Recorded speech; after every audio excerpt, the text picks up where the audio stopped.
Hello. I hope everyone can hear me. Hang on one sec.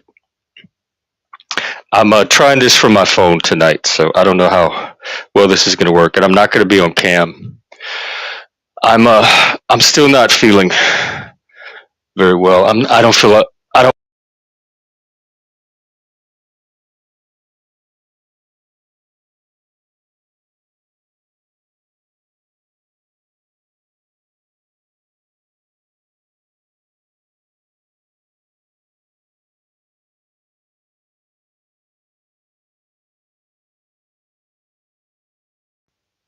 Can y'all hear me? Um. Yeah. Okay. It. I'm on the phone, and I don't know if I have to leave. Sometimes when my you know how your phone, what do they call it? It goes black. The screen cuts off after a certain amount of seconds. Sometimes when I do that, it cuts my microphone off. So I need to make sure that I can still. I'm gonna experiment around while I do this. But if anyone wants to come up, click the link. There's no topics, no anything. I'm just working off of a phone, so it's strictly like conversation. It's more of a Twitter space than anything else. And I'm also experimenting with some phone settings. Hey, Abe. Oh, okay, that's what happened then. So I need to figure out how to turn off this lock screen thing or whatever it's called.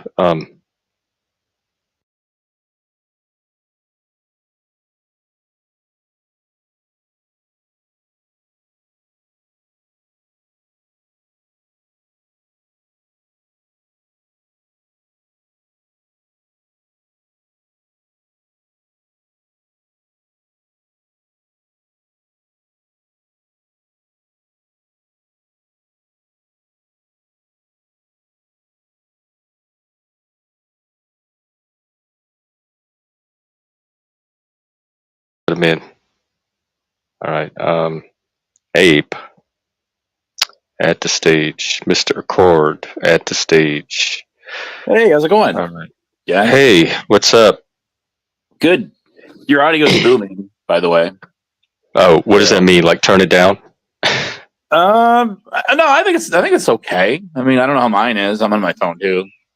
Oh, okay. Yeah, I mean, you sound normal to me, but everyone Okay. always sounds okay. Yeah, it sounds all right. What do you think, Joe? Sound good? Audience, tell us what you think. Do any of the sound levels need adjusting? Let me know. I could try to. I could attempt to do it. So what's up? Me, not much. What's up, Joe? How you doing? Not much. I'm at my sister's, visiting her. Oh, are you there for the weekend? Yeah. And you're already playing on the Panelverse. That's right. Well, she went to bed, so. Oh, okay. No loud music now. After hours, right? Party. But it's looking good for the month so far. I doing good with the articles. I'm having to decide if I'm gonna upgrade to StreamYard yet because I'm reaching my limit on free hours of streaming. Oh, I can help you there. Here's a trick to get around that. Do you have another like another Gmail account or anything like that? Another email? I do. Okay, so what you got to do with that is make another. Go to that other email, log into it, and then what you want to do is sign up for a new StreamYard account with the free thing. Then what you do is you go back to your primary one, and then you send a manager invite to the email address of the other new StreamYard account, and that's how you can stack another plus 20 free hours a month. I've got 80 hours a month off of that. So it's you link all the different StreamYards you just at the click of a button, and then if you burn up the hours in one, you flip over to the next one, and you got another 20 hours, and you make another email account, then you got another 20 hours, and it just keeps going. So That's what I do. I hardly even use 20 hours a month right now, though. Yeah, I'm thinking if I want to stream more, I might be using 20 hours a lot, and it might just be better to get a premium account. What I was thinking I would do is do it and then kind of use it as the basis for maybe doing some events like support the channel stuff. Because if I'm Well, using it Joe, that if way, you were offered that deal by StreamYard, you ought to take it because I just sprung for the $45 a month plan, and so I just caved in, and I'm stuck on that now. But if you have that offer they gave you, take advantage of it. yeah, I have a much like lower offer. Like, let me go to it. If I go to upgrade, I don't know how long it's up, but yeah, I can Oh get shit, I can't. core for Maybe I 15. can put myself. Hang on, I might come in under a second name just so I can operate the StreamYard from my browser. I'm not good at this phone. Well, there's some kind of a referral code the paid users, I think, can send. Oh fuck! Hang on. Oh fuck! What do I do? Oh, you got like What the? feedback from speaker or something?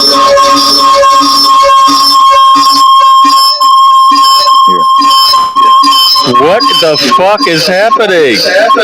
Mute yourself. There. Okay, yeah. Are you using like earbuds or something? Or headphones?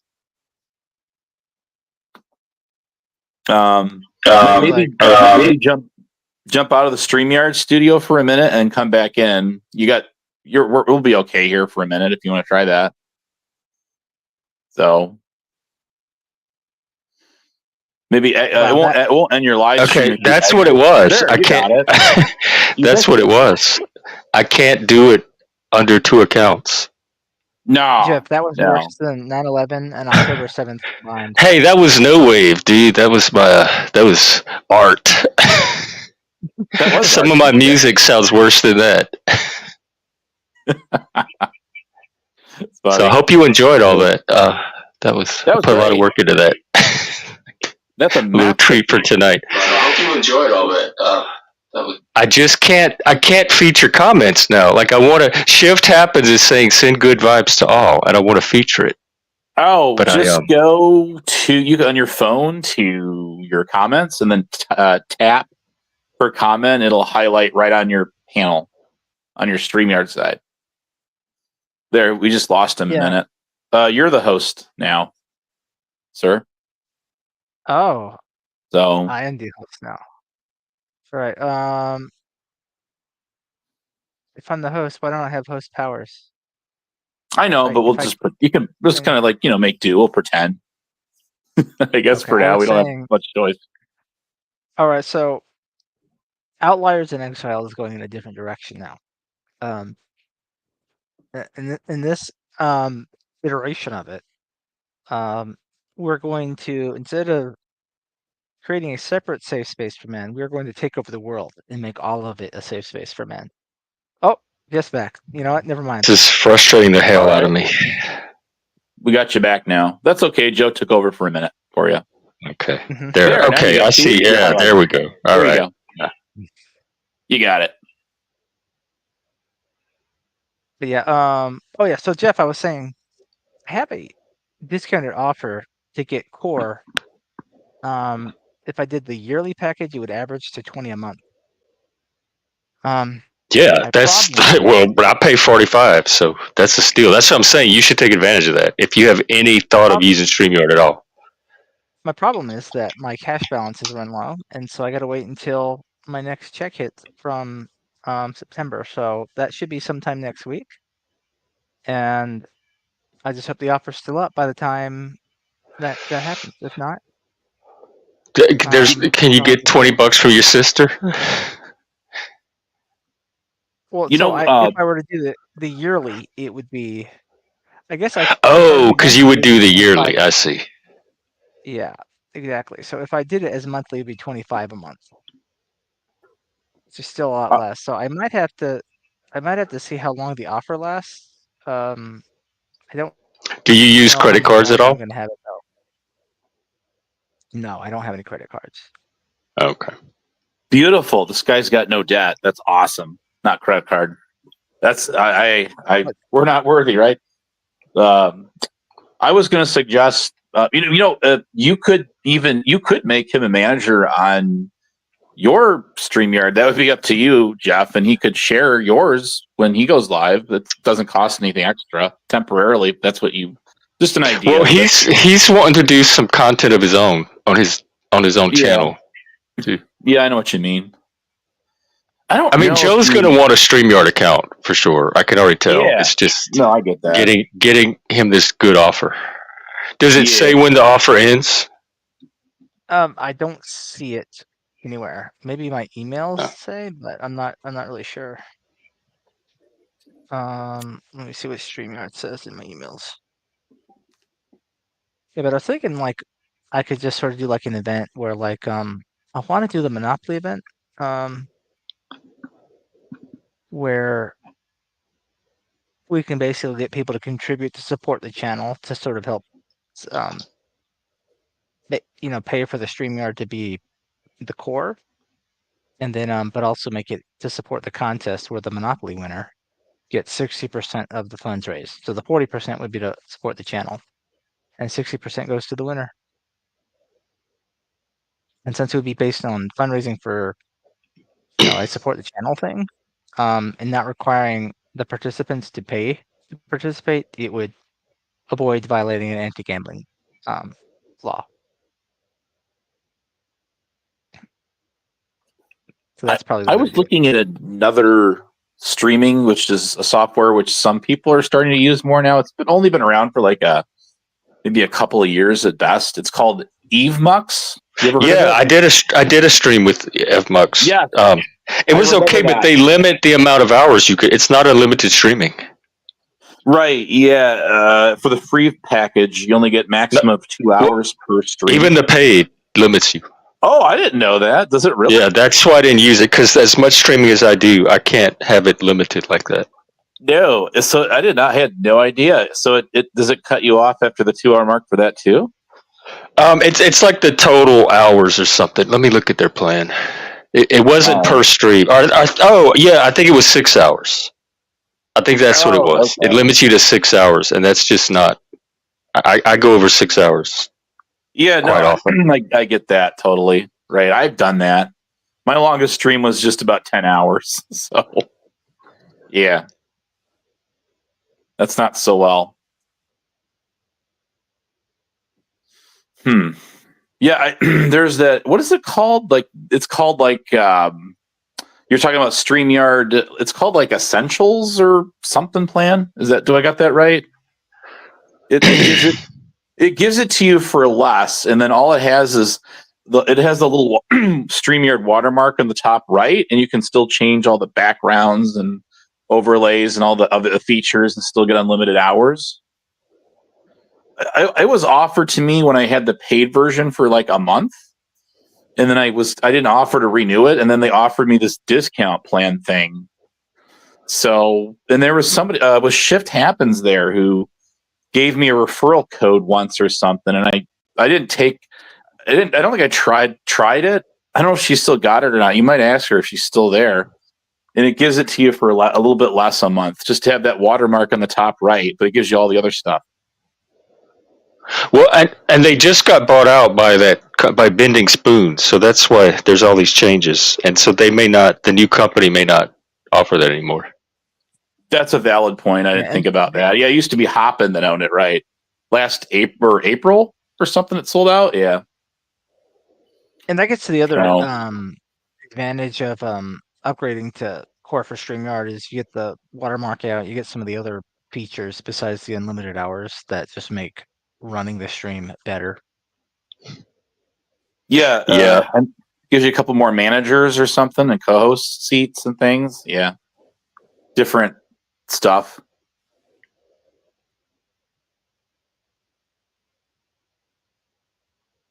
And EveMux has the green room that, huh? Well, I was going to say, let me ask you, if there were a educational contest in which you get cash money as a prize, would playing Monopoly be more appealing to you then? No, No. Okay. no. Powers I mean, Monopoly would, but not Monopoly. okay. And Not so much definitely not with because the app. I'm not playing with the app anymore. It's too limited. It's too constraining. Because gotcha. part of like the part of Monopoly where I have the most control and influence is the deal making, and the app limits what I could do with the deal. So there's no reason for me. It just ties my hands up. It's not fun at that point. Yeah, I gotcha. It does. You know something I found out recently. It's just last night. I was on another channel, another streamer late at night, and they were gifting memberships like crazy on there, and I couldn't get one. I couldn't figure why can't I get one. There's like 5 extra ones for the dollar sign starts flashing different colors, letting you know it's there if you want it for the taking. It's because you have to go into your advanced settings and turn on gifted, like accepting gifted. I didn't know that. I had no idea. Right? Yeah, and I think you can do it from the join button under the stream and the little there's a button near the chat. I think you can do it with as well. You're right. Yeah. Turn that setting on. That's exactly how I did it. I'm like, this is why I haven't gotten a free membership for like over a year, because it somehow just defaulted or something and turned off. So okay. I get it now. And we do have memberships if anybody wants to buy memberships for everybody. They're just 99 cents. You know what? I need to flip over to my other channel and do that so I can get a gifted membership on that one, because I got the paid one on this one, right? Oh. Just saying. Was it 99 cents a month? What did the For do what? What did the YouTube members get? Well, the first tier is it's really just to support the channel. To like, it makes your name green, you get the little badge, and the badge changes every few months. So like the longer you're a member, it shows your seniority level. And I can do custom emojis like the one you sent me if I could figure out how to make it the right size. And you can upload custom badges too, I think. And then I'm going to do another tier down the road, which is going to have member only streams. And that's going to be a higher membership, like $4 or something.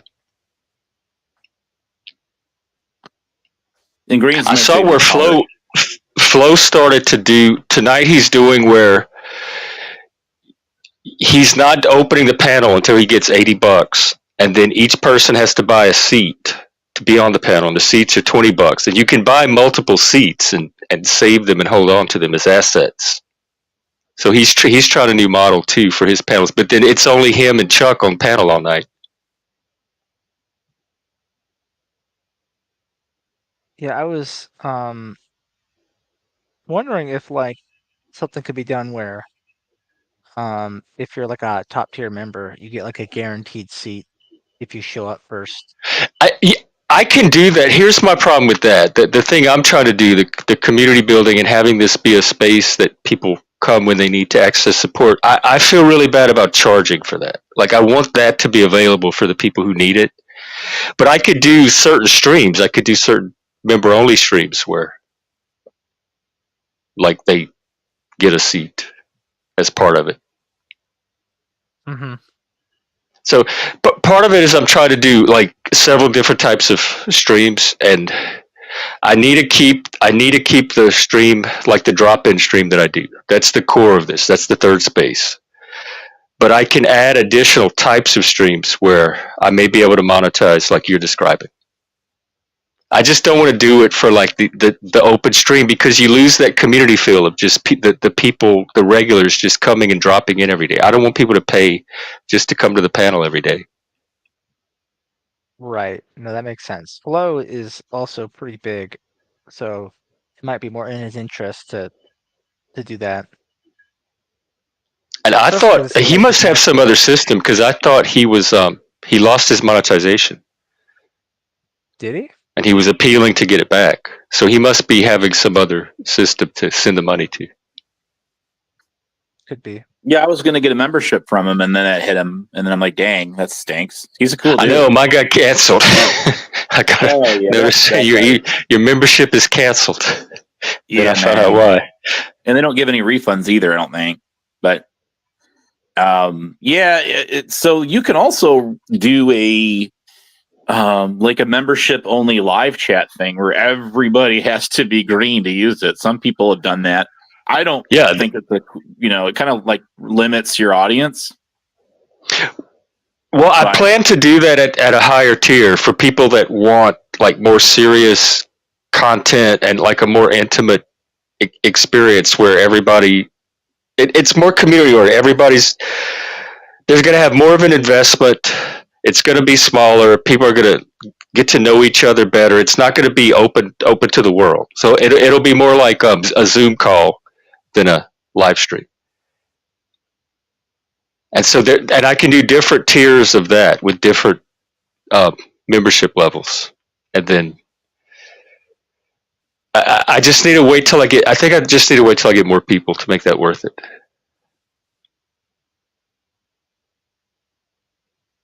Oh, is it Tommy? Is it? I'm on my phone. That's why. Oh, not sure what to do. Does this help? Is this? I took the little foam guard that's off of it. really good. Yeah, that's really Oh, good. that's what it was. It had the little foam, Yeah, the piece of got foam on it. All right. Yeah, Tommy said like a CB radio. Wow, man, that's. Right. I remember those. I remember those days. I do. Breaker, Rod. What? 10-4, good buddy. Yeah, that's it. Breaker 19. Breaker 19. We got a flat baloney out here on mile marker 90. And Tommy, you come up if you want. He was just live on his own show for a while. The poorer our audio quality gets, the more Gen X we see. Wait, how? I must not be subscribed to Tommy then, because he didn't show up on my list. Let me check that out. Yeah, he was live for a long time. Big panel. He always does big panels. What's your channel, Tommy? Toxic Tommy? You may get you the link. Hey, do you stream? Yeah, I do once in a blue moon. It usually winds up turning into a big mess because people from a couple communities get on there and they like to fight.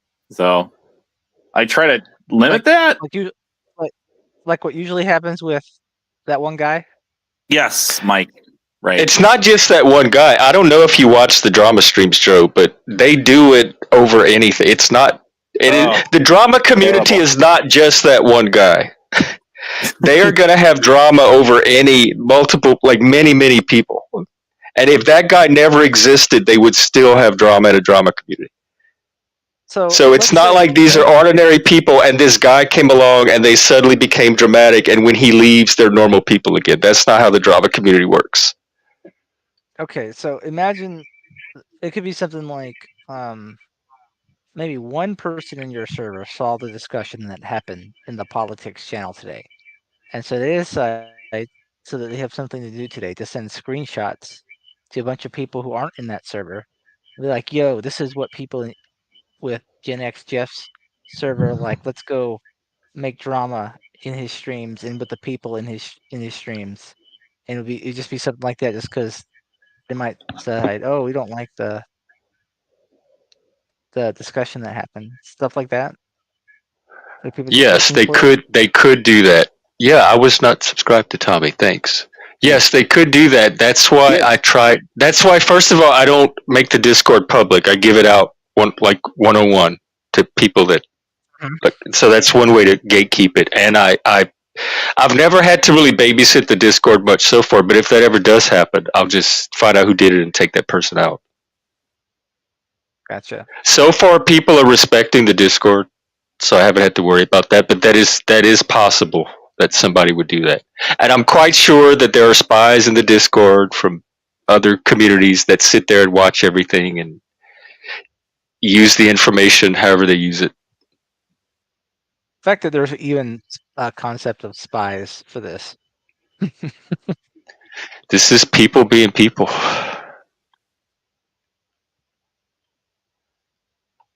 the feeling of being a spy, it probably gives them a little bit of excitement. Well, I say spy. People sit in Discord because it's data, it's content. Discord is as much content as StreamYard, and so people that mine content sit in the Discords and scrape whatever they want from each Discord, and then whatever they do with it, I have no idea.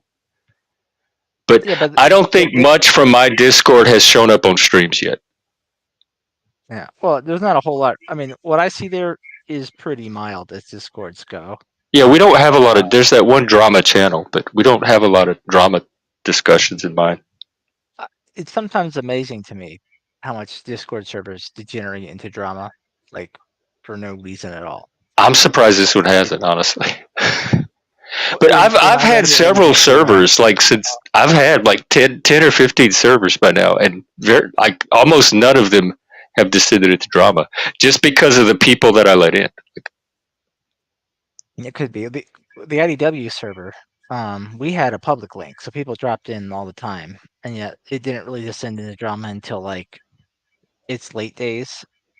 And Was that's that a largely spillover from Reddit, or was it generated from yes, within the Discord?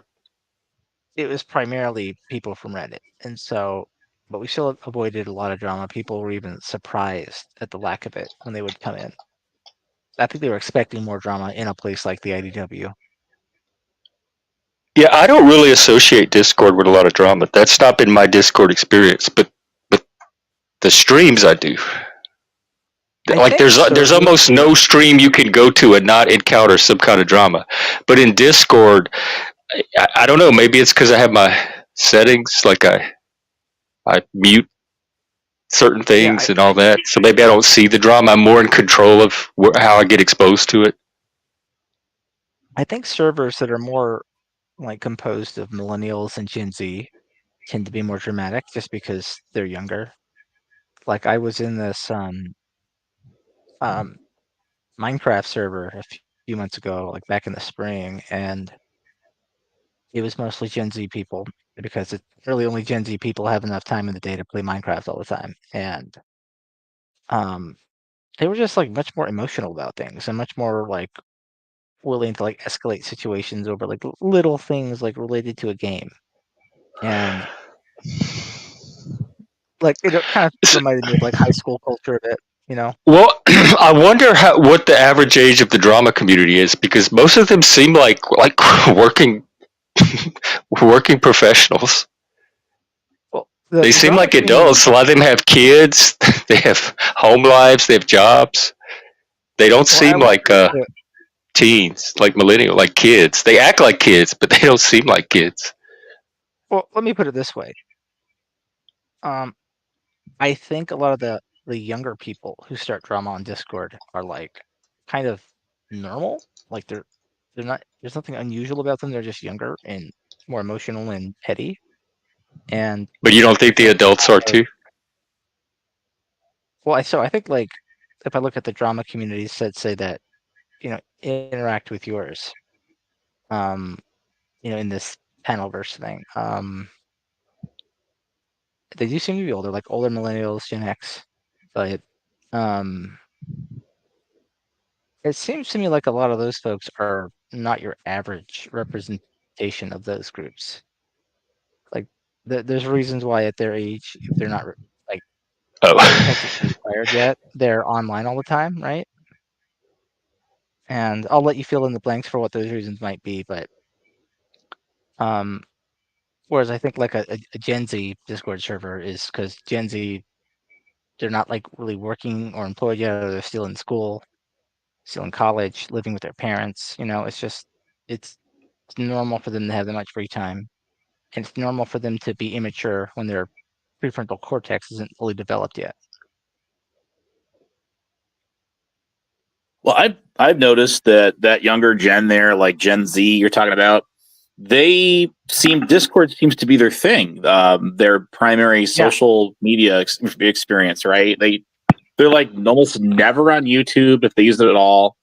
They don't use like Snapchat much anymore, I guess, or any. It was TikTok, I heard. That's their platform. They use it more than Google. Right. I think dudes use Discord more and chicks use TikTok more, but otherwise, yeah. Millennials ultimately retreated to Discord because all the old millennial hubs just died out.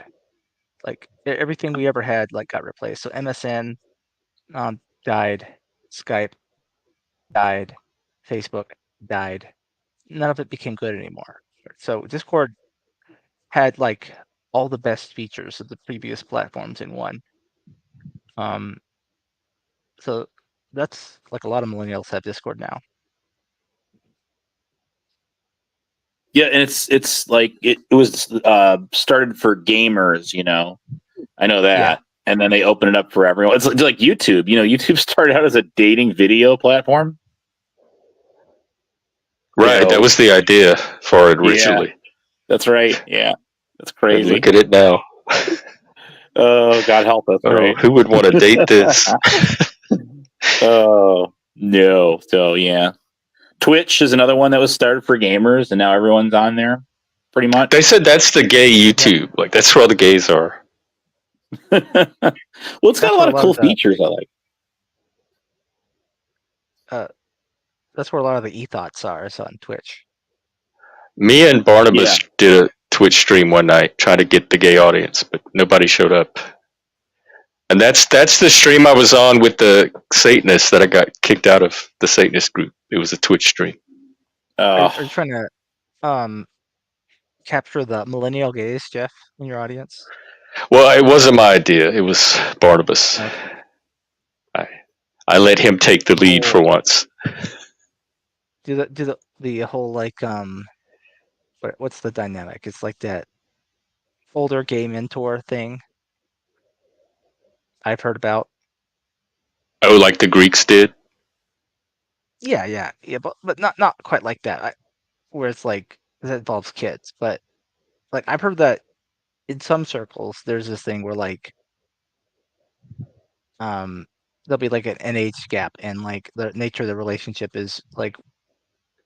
Oh yeah, that's the daddy. That's what I'm looking for.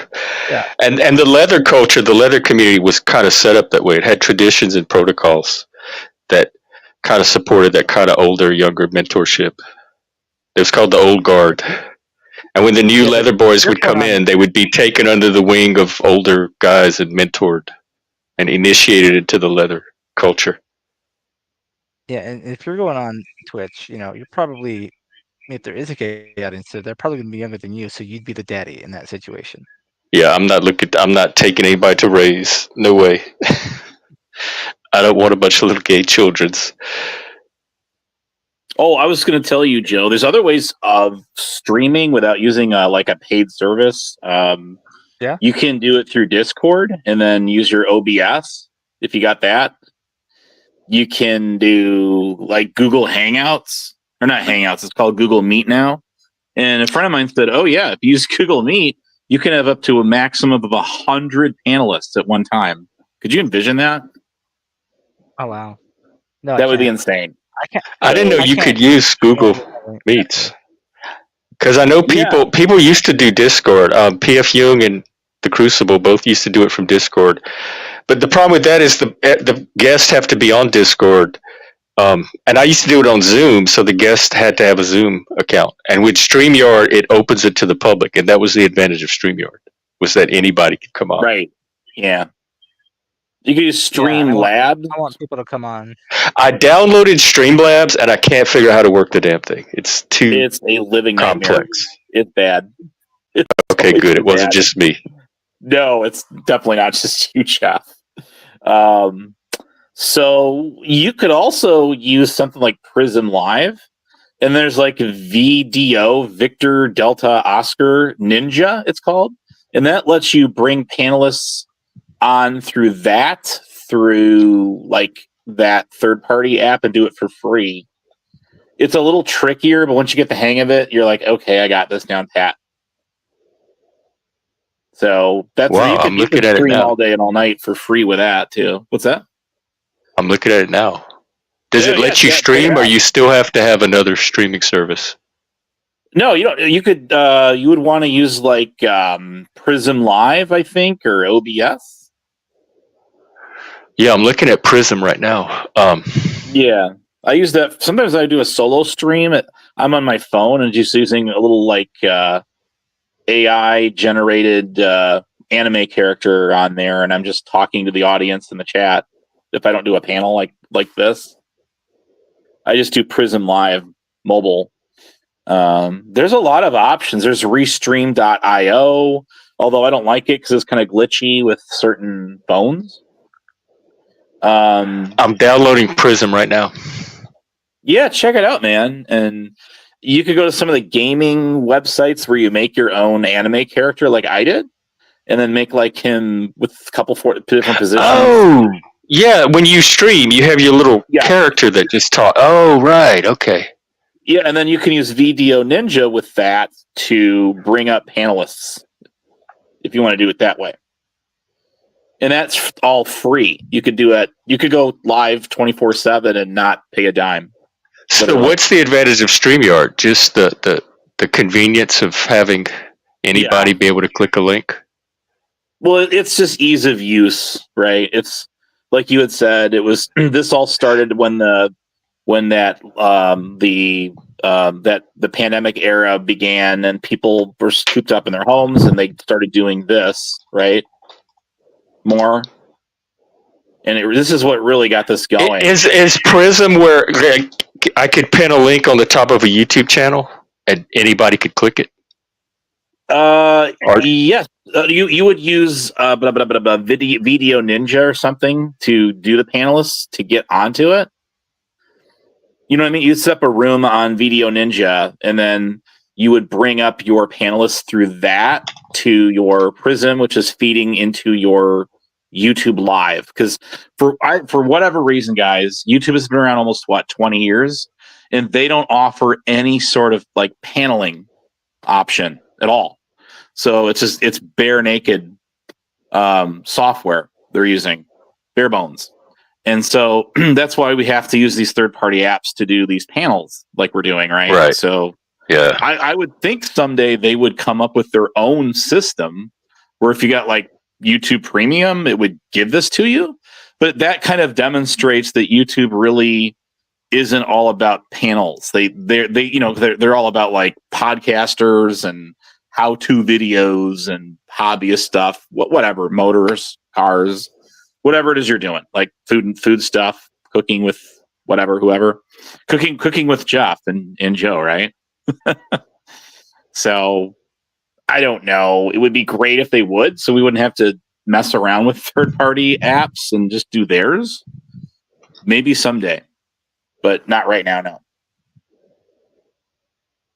Well, if there's a better one than StreamYard, I'm open to it because the only reason I even use StreamYard is so the public can access the link. Yeah, I want and not have to go through Discord or Zoom or anything like that. That's what I want. I want people to jump in panels with me. Because my original stream, my first one, the earlier streams on the channel were all done through Zoom until I discovered StreamYard. Right, yeah, Zoom is the way to do it. StreamYard is handy for like highlighting like the comments and stuff and integrating it into, it's real easy. Oh yeah, that too. Like if you go back and watch it, because the chat feed isn't always preserved after the live is done. Anything that it takes a while to process. It shows up a few days later sometimes. Yeah, then make sure you got chat replay box checked in your your studio. And then there's another way you can turn off your DVR replay. So that means when you're live, no one can go backwards while you're still live and rewatch stuff until it ends. That's like a protective measure for your, if you're doing panels, if someone causes a problem, if you know what I mean. And then you can just go back and dub it later in the editor if you needed to, or blur it. And then, so there's, you have the control room in your studio. Is that what you've ever used that? Yeah, I've used it. Oh, okay. So it's your control room in your studio there. You can do like polls and all kinds of stuff in there. So that's but no, it would. I don't know. but yeah, those are just some options I'd throw at you for like streaming for total free of charge. Would be something like Prism and Video Ninja. It's just you got to get used to it, and then you just throw the link out to get on the panel from Video Ninja, and then people just take it. It puts them in the backstage of the Video Ninja. Then you bring them up to your panel that way. There's some instructional videos on how to do it all.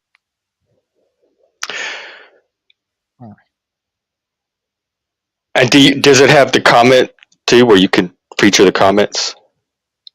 I don't. With Prism, you can do that. It's called Pick a Comment, where you can highlight it and move it around on the screen. Yeah, it's a little bit different, but yeah, you can still highlight those comments like you do. It's just a little different. that's why I pay. That's why it's almost worth paying for streaming. I hate all this shit. I want to just turn it on and have it work. And StreamYard at least does that. I don't have to be a tech engineer to stream. No, right now. It's just it's not too hard. You just kind of gotta get a feel for it, get used to it, and then once you do, you're like, oh, this is cool. And then you can set your own backgrounds, and you can adjust your microphone volume settings with like OBS, and then have like Discord or Video Ninja or Google Meet or whatever it is, where you're grabbing the audio. So it's a little, and there's I know a guy who does this, and you know him too, Jeff, and he grabs all the like hyperlinks, and he shows like the Discord panelists on Discord on his OBS, and his live chat replay is showing on his screen, and all of that. So it's really interesting how this guy does this. Oh yeah, I've seen that before too, where they stream their chats. Yeah, all that stuff. And those are streamers that don't pay a penny to do panels either. So, just some ideas to throw at you guys. If you want to be free and cheap. Yeah, and it does give you some more options and stuff that you wouldn't get with like per se this, because it lets you like do a lot more in-depth customization with you can upload GIFs and videos and have all this crazy stuff going on your screen that you don't get with like the StreamYard per se, if you're really into that. But yeah, because you could even throw on the scrolling marquee if you wanted that on this, in your brand column. Oh, thank you. I forgot about that. Let me turn mine on. How do I turn it on in StreamYard? Banner.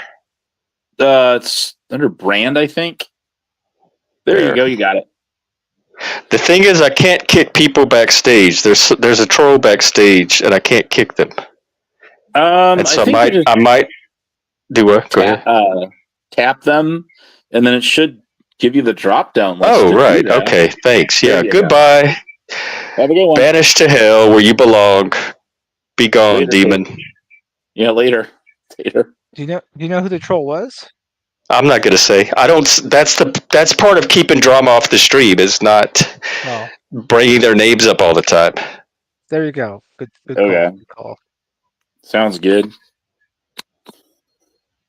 So, yeah, those are some ideas to throw.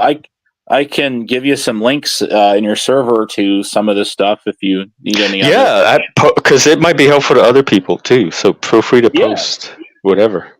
Yeah, and then like Joe, if you wanted to try it out, like downloading OBS, Prism, and then you just create a link for a new room in Video Ninja, and then once you watch some instructional videos on YouTube about how to bring those panelists up from Video Ninja and have it all set up the way you want it, then you can stream all year without paying a cent. And you've got a really awesome looking like template and control of everything. So just an idea. Your pro podcasters do it like a lot that way. They don't really use this. They do kind of like that more. So anyway, yeah. I'm gonna dip out back in the chat and let you guys take it, but hopefully that kind of helps you out a little bit out, gives you some ideas, maybe to check out. Yeah, I mean, I'm open to options as long as there's not a big learning curve. Right now, StreamYard provides the convenience I'm looking for, but it comes at a steep price. But Joe might be able to do something with those other ones. Yeah. And if you do, you really might like it. Are you in Jeff's server? Yeah. Awesome, man. I will yeah. grab He's all links up in for that you. server. Yeah. I'll grab links for you and drop them in there and stuff, and maybe that you can take a look at it and see what you think. Try it out, maybe. It takes you got to get used to it, but it's pretty easy once you get the hang of it. Good to know. Yeah, if I have multiple tools, that'll be probably more helpful. Yeah, and I can even give some links on instructional videos and it teaches you how to do all that stuff too. And how long you been doing this, Abe? The YouTube business? Oh, yeah. Man, I started 2007. Oh my God! Wow. Well, are you serious? Yeah, like YouTube started in what, 05? 05, yeah. I've still got. I deleted my original account, and then I've still got access to my secondary account from 2010.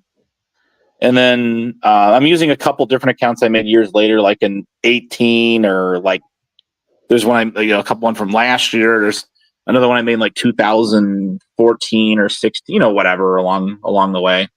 So yeah, I've been kind of bopping in and out of YouTube for a long. I remember when it was nothing more than 15 video max, 15-minute videos, and then it was your max pixel resolution. It could be 720 if you were if you were using a high grade digital camera 20 years ago almost, and then otherwise most of us were using like 420 pixels if we were on the high side. And it just were you doing live streams back then? No, that stuff only started. The panels only kicked off in 2018, I want to say, or something like that. 17 when StreamYard started. Oh. And then, prior to that, if you wanted to do what we're doing now, you'd have had to have hypercams, people with those hooked up to their computers, and you'd have to generate your own panel that way. It was a pain, so I never even tried it, and there was very limited. Most of it was pretty lame back then. It was how-to videos. It was hi mom, hi dad, we're at the park videos on vacation, stuff like that. It's boxy. Yeah, it wasn't really much there to it. So it's only in recent years it really just started kicking off. And then you've talked about drama panels. Yeah, I remember when those kind of first started from my side of YouTube, and it would have been 2017-ish, somewhere in there. So it's a long story short. There was all of these different communities, and there was a guy known as Andrew. He's Andrew, and he's My Boss Brain. They're from the drama side of YouTube, and all 1A and auditors and all these other different communities. So he started a channel called the Drama Dome. And what he did is he merged all of these communities into one mega community.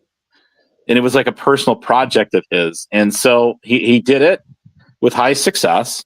And it was good and bad in that it made the channels grow large quickly and get more notoriety out there, getting their name known. And it was bad in that all of the infighting, the battles going on was now across everybody's channels, you see, because it was all merged. So that was the mega merge.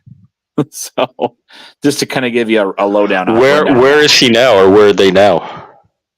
Pretty much all those different channels I give you is where they're all at. That's all part of that. It's all part of that, pretty much. There's different spin-off communities. You had Mike on here, and they're from the old Vegas Valley Cop Community Watch group. And then that was an entire community. And so a lot of those guys when that went away, they are on different channels where they're kind of hanging out. They'll hang out on Tommy D's. They'll hang out there. Well, I'm going to check out more Tommy D now that I have him on my list. I don't know how that got overlooked.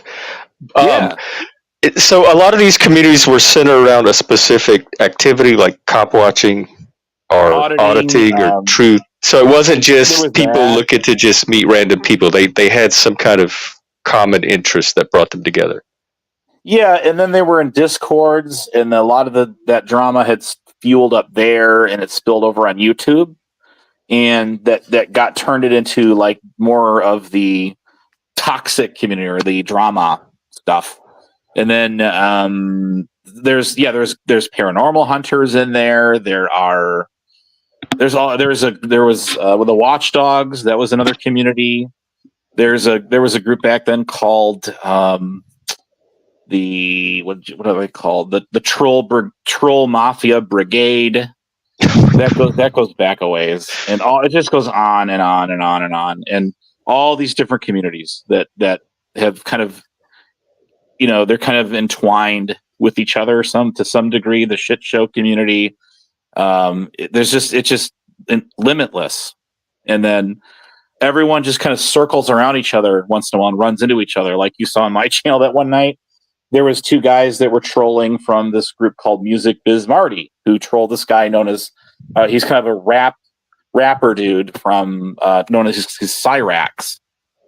So that's what was going on the night you got on my panels. You had two guys on there trolling from there. Some other guy, part of their community, reeled in my channel, and then there was two other different communities in there, and it was just how big would you say the total community, like all together, is? How big is this galaxy? Oh, it's in the hundreds, maybe thousands. Oh, I thought you were going to say thousands, hundreds. What's like the drama side of YouTube? The ones that I know of, and then you take them all. And you under 1,000. I would say there's at least 1,000 or more if you mix them all together. Okay, that doesn't seem too big. No, it's not too huge. And then there's other streamers like Masshole Reports, and her channel's like 35,000 or something. So she'll go live and she'll have like hundreds of people in there at one time when she would go live a lot, and then she had a Discord. So it just, it's almost like it's its own world, like because you're doing like the Panelverse community, which is I found all of your guys' channels through like Speakeasy. Oh yeah, I guess so. Yeah. That makes sense. Right. We lost Joe. He might have dropped. He's at his sister's. He might have dropped off. Yeah, that's true. Maybe we're boring. I was boring him. No, pretty cool dude though. I threw some. Well, he bores people too sometimes, so it's a tit for tat. Hey, That's Kane, true. what's up? That's true. So I think we can all be boring. Yeah, sure. But I get hit pretty hard in the drama community. You don't seem to have a good reputation. Hey, Bex. It gets pretty rough sometimes. Ooh. I'm not gonna lie to you. How you doing? But I don't know. I came from a totally different side of YouTube than most of them did, and there was there's a couple people that were in my site community that was in the shit show community, or perhaps the Vegas Valley community, or both. And so, there was a lot of drama going on there, and then it spilled over there and this other community, and it just grows. It's like a chia pet, right? I've seen it. I know. I'm very aware of what it does. What? Kane, that might be the most brilliant insight so far. Let me feature that one.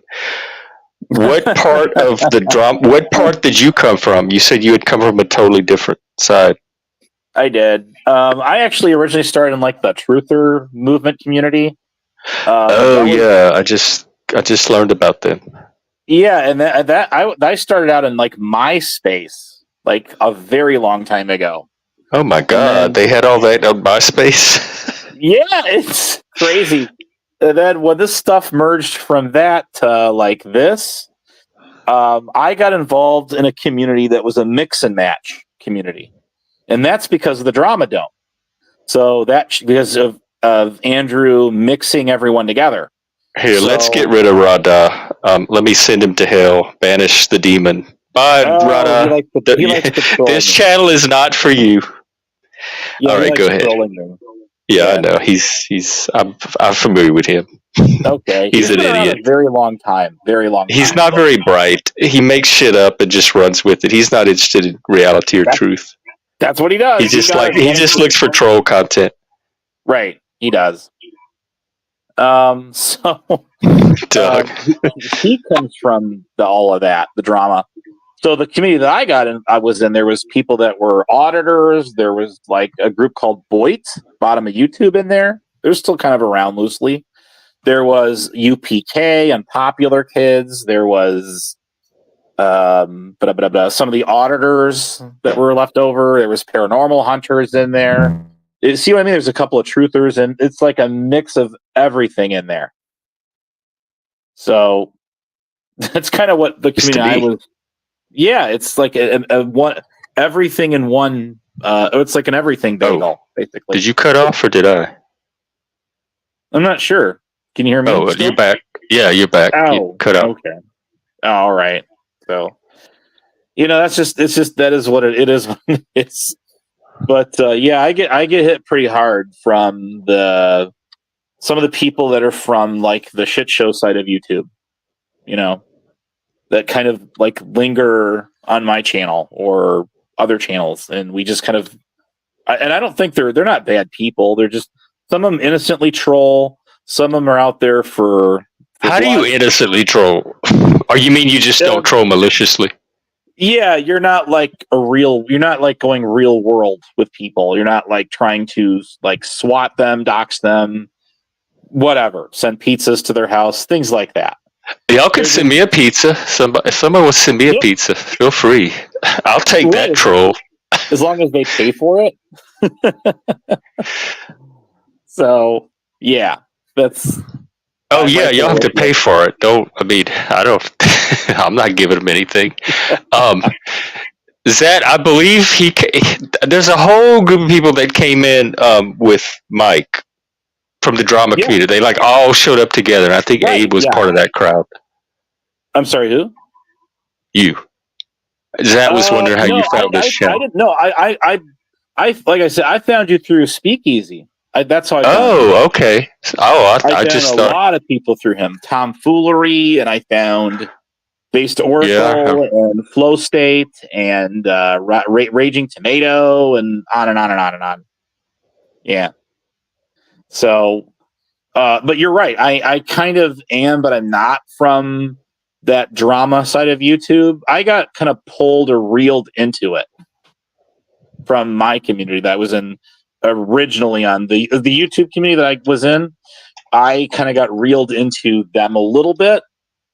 So, but yeah, that's kind of my history. LA Spike is, if you like DJ, he is a killer. I know. I go to his streams. In fact, I'm going to put his channel right now. Yeah, I dropped it in there earlier in the chat. But yeah, this guy knows his music, man. He can mix and match and go on all night long. He's got to have quite a playlist. So salute to LA Spike out there. I was hoping he'd come up here and say hi. Yeah, Spike, come up if you want. Don't be shy now. Doug D. Doug D is a funny one, and he's a funny guy to have in your chat. He can throw in a good one-liner at the right moment in time to make it funny. So I really just like to have fun. I don't like to fight with people. I know they like to fight with me. I just like to hang out and just. What do they fight with you over though?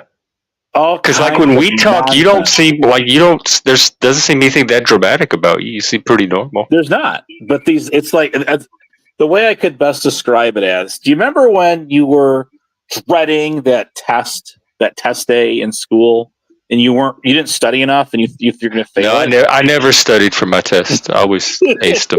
I don't think I've dreaded a test in my life. Really? You No. know, are you one of those like gifted kids? Yeah, I was. I went to a Oh, gifted okay. school. That makes sense.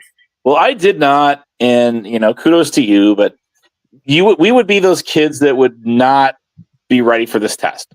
And then that you go into class the next day and boom, it's a sub teacher, right? And your test Oh, is now yeah. delayed another day or two because the teacher's out. You got a substitute in there. So I'm kind of like that substitute teacher for these guys. And because when kids see that and they know this, they're in there in their classroom, it's not that a regular teacher, then it's like this must destroy I used kind to of be a sub, mentality. and they would try that with me every time, but I Yep, would take control I of that was classroom so I too. could teach. Yep, I was That's how I too. got my first teaching job. They had gone through like 4 or 5 subs, and I was like the fifth or sixth sub, and they kept running them out of the classroom. And I didn't know that. Yep. I thought it was just a normal job. And I showed up, and they were doing the same thing with me. They were testing me. Yeah, they will push your buttons to the absolute outer limits. And it's difficult. And I told them, I said, I'm not going anywhere. I said, y'all are stuck with me for the rest of the year, so we might as well figure out a way to make this work. And they were pulling knives on each other. One sub was paying the kids $1 to behave. I said, I'm not paying y'all shit. You're gonna behave. We're gonna learn, and I'm not going anywhere. And once I let them know that I was not leaving, they were not going to drive me away. That's what changed things. Well, it's funny. I remember when I was taking the bus in like middle school, 7th, 8th grade, and I remember these bad kids on there, and they would always raise holy hell. In the bus driver would pull over and say, "All right, until you stop behaving, this bus is parked and not moving." And I actually told these kids, I said, "Look, we've been at school all freaking day long. Do you guys want to get off of this thing and get home? Or do you want to just sit here and beat the bush on this dang school bus for the next hour or whatever it is, 10 minutes? Because you guys don't want to, you guys are acting up, acting a fool. And, the bus driver's not going to move, not going to budge until you stop. Or, until you stop, sit down and just. It's just like the parents. The bus sounds like a YouTube channel. Oh, man. So they finally just caught on to the idea that if we do this and the bus driver just pulls over and we just sit there for 15, 20 minutes, it's just all it does is like minimize your time from being home till you got to go back to school again the next day. So, you know what I mean? Harry Balls, why do you think he's not liked? Just his personality? Oh, or is it like he said, like he's the sub that people try to put to the test? That's one of my trolls. That guy right there. He comes from the drama community, and is this drama right now? What he's trying to do? Yeah, these guys love to insinuate all kinds. They fabricate.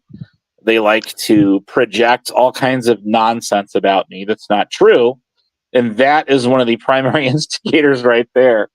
So that's funny. Ajot's cool. I've known Ajot a long time. Hey, Ajot, welcome.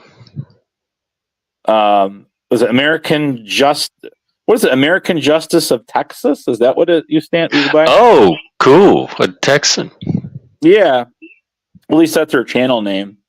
Yeah, Ajot goes way back. Well, Harry Balls has been around a long time too. But yeah. Personality. Everybody's going to have different experiences with personality, so I don't care about that. Abe, what's up with the docs crap they say?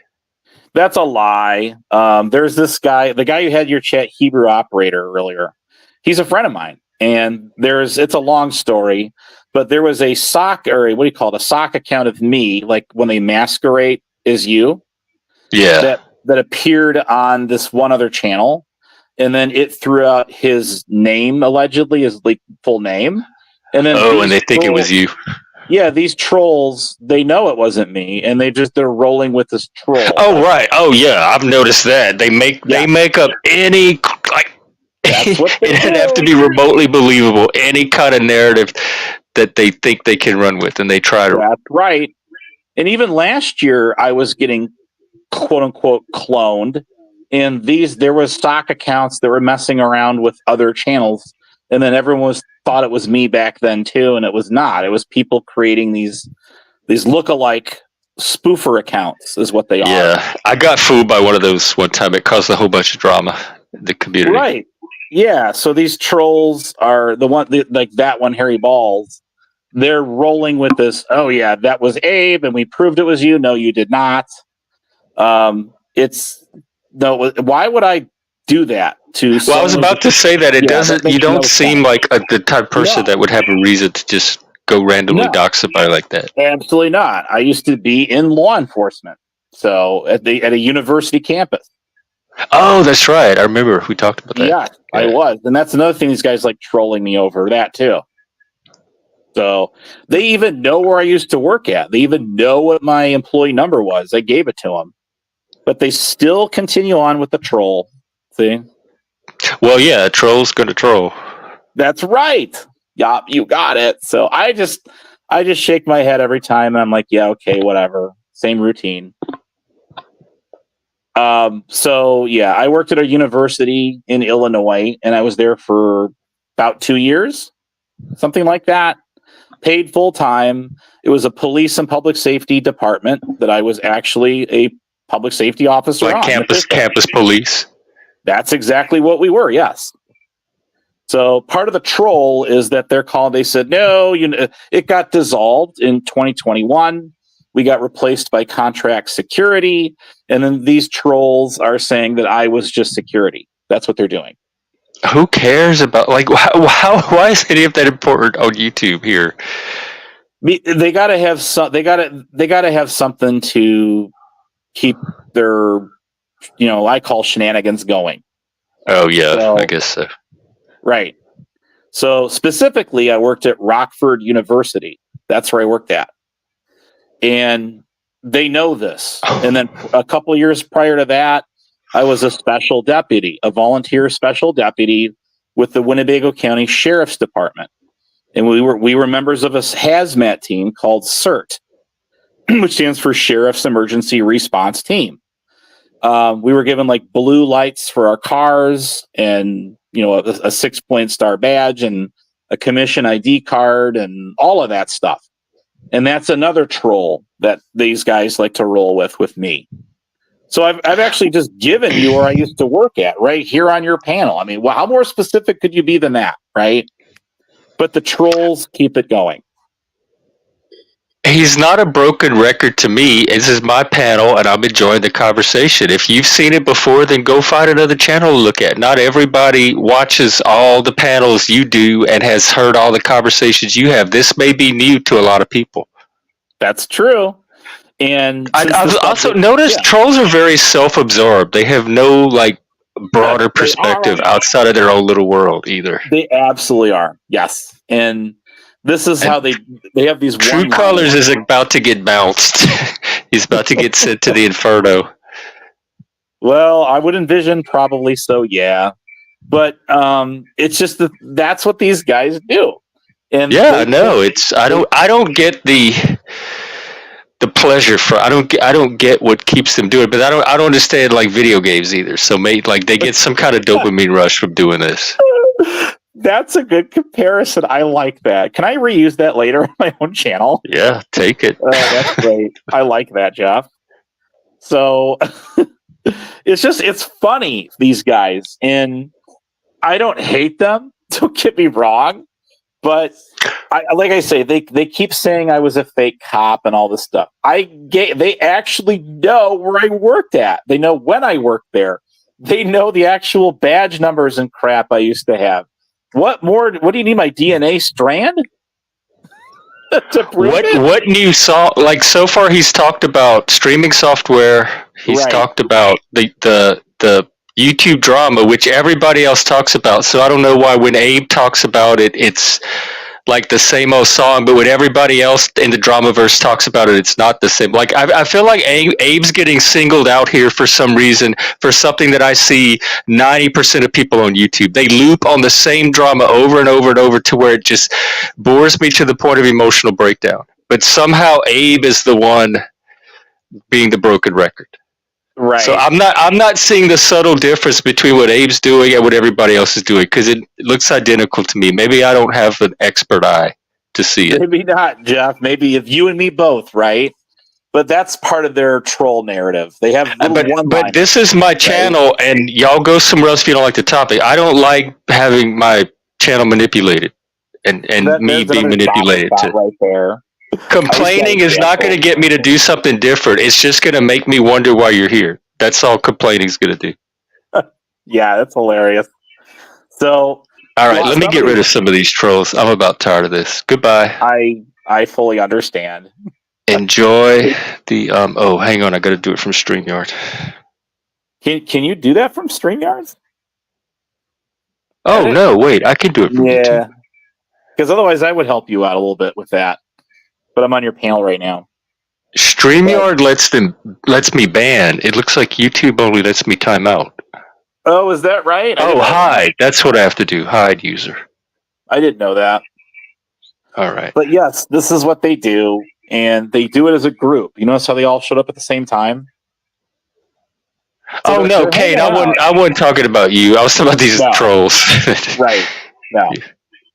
So I guarantee you these guys. Well, Harry Balls, let me tell you something. This is a Spurg channel, so it's fine for people to come out here and Spurg. That's what we do here. If you have a problem with Spurgs, you are definitely on the wrong channel. Go find a neurotypical channel to hang out with, and you'll see less of this. Yep. Maybe you're the one like a little lost and clueless and not really understanding where you are. But it would seem that way. Here, let me give you a timeout too, because I'm being generous here because normally I would just send you down to hell. But I'm going to give you 5 minutes, and if you do it again, you're gone. That seems like a fair, offering. I mean, I just opened it. I didn't even have to open a panel. I just opened it because I wanted to give a space for people that wanted to see it. So I'm enjoying that somebody showed up and I'm having a conversation. That's interesting to me. Right. That's all we're doing. We're hanging out here having a good time. And these guys, the trolls, are there to try to I'm used to this from you know who. I didn't know there were other people that bring that to. Oh, I'm loud. They were telling me that. I'm on my phone, Shift. That's probably why. I can move the microphone away a little bit. Yeah. Does this help? Is that I moved it away from my mouth a bit? That's way better. That's great. You got it right there. I'm not too loud, am I? No. I mean, no. You sound fine to me. Okay, cool. Yeah, but I don't. It never sounds to the viewers the way it sounds on StreamYard. That's another thing I wish StreamYard would fix, especially for $45 a month. They should have a better volume leveling. Right. Yeah, no, I agree with you on that. So I would say that trolls do make the world. They do make the world go round, I guess, in a virtual sense. But they don't make my world go round. Probably spinning the other direction, out of control, right? Oh, they're funny. So, but did you notice how they all kind of showed up at the same time? So that means they're in some Discord server. Well, I helped some of them along. You did just that. I guess you helped them find their way. Yes, that's what I do here. Yeah. I like to guide. It was kind of funny. Rada was the first one to show up. That's funny. So, anyway, I don't think he's a bad guy. Don't get me wrong, but he'll get angry about someone or something going on, and then he'll kick his live stream and he'll rant, and that's fine. It's his channel. He can do what he wants, right? I don't care. But I've known him for a number of years. Well, he told me his channel it's a channel to like expose and troll beta cook males or something, which is not very impressive to me. Alphas don't go around making channels to troll beta males. That's not an alpha thing to do. So I found that a little sad and pathetic right there. I would second that. Actually, yes. Like his whole life is going around finding beta males to feature to show off to other people. Then don't get me wrong. To his credit, he himself has been real worlded. What is a dead pet drone? Shift. What's a? Oh well, I don't know what to tell y'all. I'm on my phone. I'm working with limited. I'm not at my normal. You'll just have to deal with it tonight. I'm doing the best I can, guys. Yeah, I think we're doing pretty good. I've moved the microphone away from my mouth. I don't want to move it too far, and I don't know what else to do. I'm not a tech person. Right. Yeah. So it's the StreamYard kind of acts differently with certain model phones. I've taken notice. So it seems to really favor the iPhone. For Android, it's like some of the older models, when they overheat, you'll get this kind of like swooshing noise going on, this crunching in the background of your audio. And then the way to fix it is to leave the studio, let your phone cool down for a couple minutes, and then jump back in again, and it fixes it. Oh. Those are some of the older Android phones, like 3, 4, 5, 6 years old or so, or more. And then it's like my model phone here. Sometimes my audio will just all mashed up for no real particular reason. Sometimes it's when the battery's getting a little low. Sometimes it just starts popping, which I hope it's not doing now. I got earbuds. You sound fine to me. Oh, that's cool. I got earbuds and stuff that I can use, but I'm not using them right now. But so it just, I don't know, it just acts differently for different. This has been going on with StreamYard. It's like the audio avatar disappearing act. You've dealt with that. I know. Where you're on the panel and you have no avatar. Oh, like you right now? Yeah, yours disappeared. I don't know if you know that. No. You had one earlier and it disappeared. I thought you knew. Yup. I always assume that people either took it off. I just thought they took it off themselves. I didn't realize that. Oh, no, it's what it does. Here, I'll use a different. Here we go. There. Hopefully I got one now. That's my main channel avatar. The drip face. Now you do. The little blob. Yeah, the blob drip face it's called. So yeah, I couldn't tell that. If I was on the YouTube side I could tell, but this one I can't. Oh, is Spike here? Let me look at. Oh my God, Shift! This cannot be real. Is Spike backstage? I don't know. Let me see. I just seen that. No, but is that Detective Spike? I can't. Put up your your he is. wall. Okay, hang on, Spike. Sorry, I didn't see you back there. I didn't hear my little sound. That's okay. This is Detective Spikeford from the Rockford. This cannot be real. It's taxidermied drones. No way. Okay, I can't share on StreamYard, can I? Just Google. I'm serious. Google it. I mean, don't. I guess trigger warning. Maybe they look kind of ridiculous to me. Okay. What I'm worried about humanity. What is happening to us? That we're stuffing our pets and putting them on drones and flying them through the air. I think they have an ostrich, a cat. Somebody droned their mouse, their pet mouse. Somebody has a shark. This is crazy. Why are you doing this to animals? Oh God. Shift. It's ruining me too right now, live. Right. Hello, Detective Spikeford. This is Detective. Do you have Rockford? Do you have a case for us? Case 39294 on Honest Abe. Hey, how's it going? What's up, Abe? I'm all good, dude. I'm all good. Good to see you. TGIF. You like how I'm using the Rockford files because you were a Rockford cop? University. I remember that show. Yeah, Jim Rockford. Hi, this is Jim Rockford. I can't answer the call right now, but if you'll leave a message, I will be sure not to return it to all the bill collectors out there. Beep, right?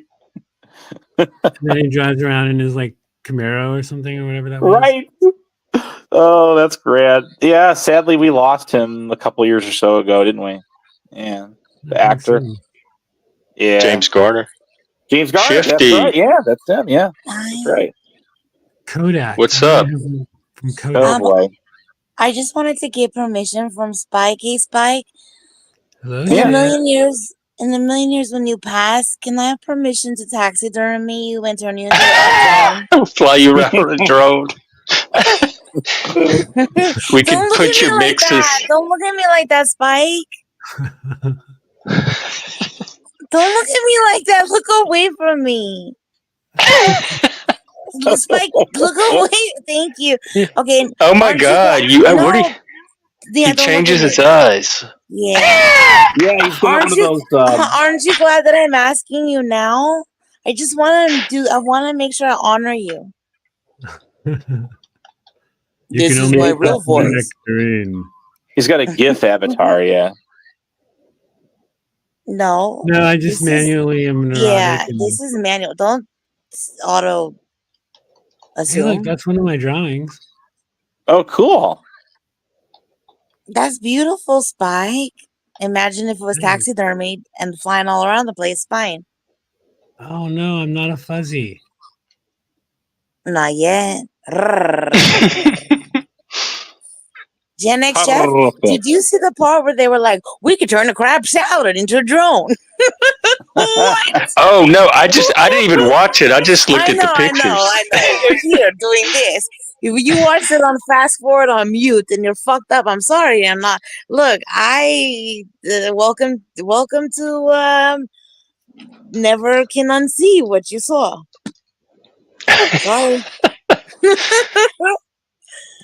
Somebody sent it to me. This is what they tried. This is how they justified it. They were like, yeah, my cat died. He loved birds, so I turned him into one.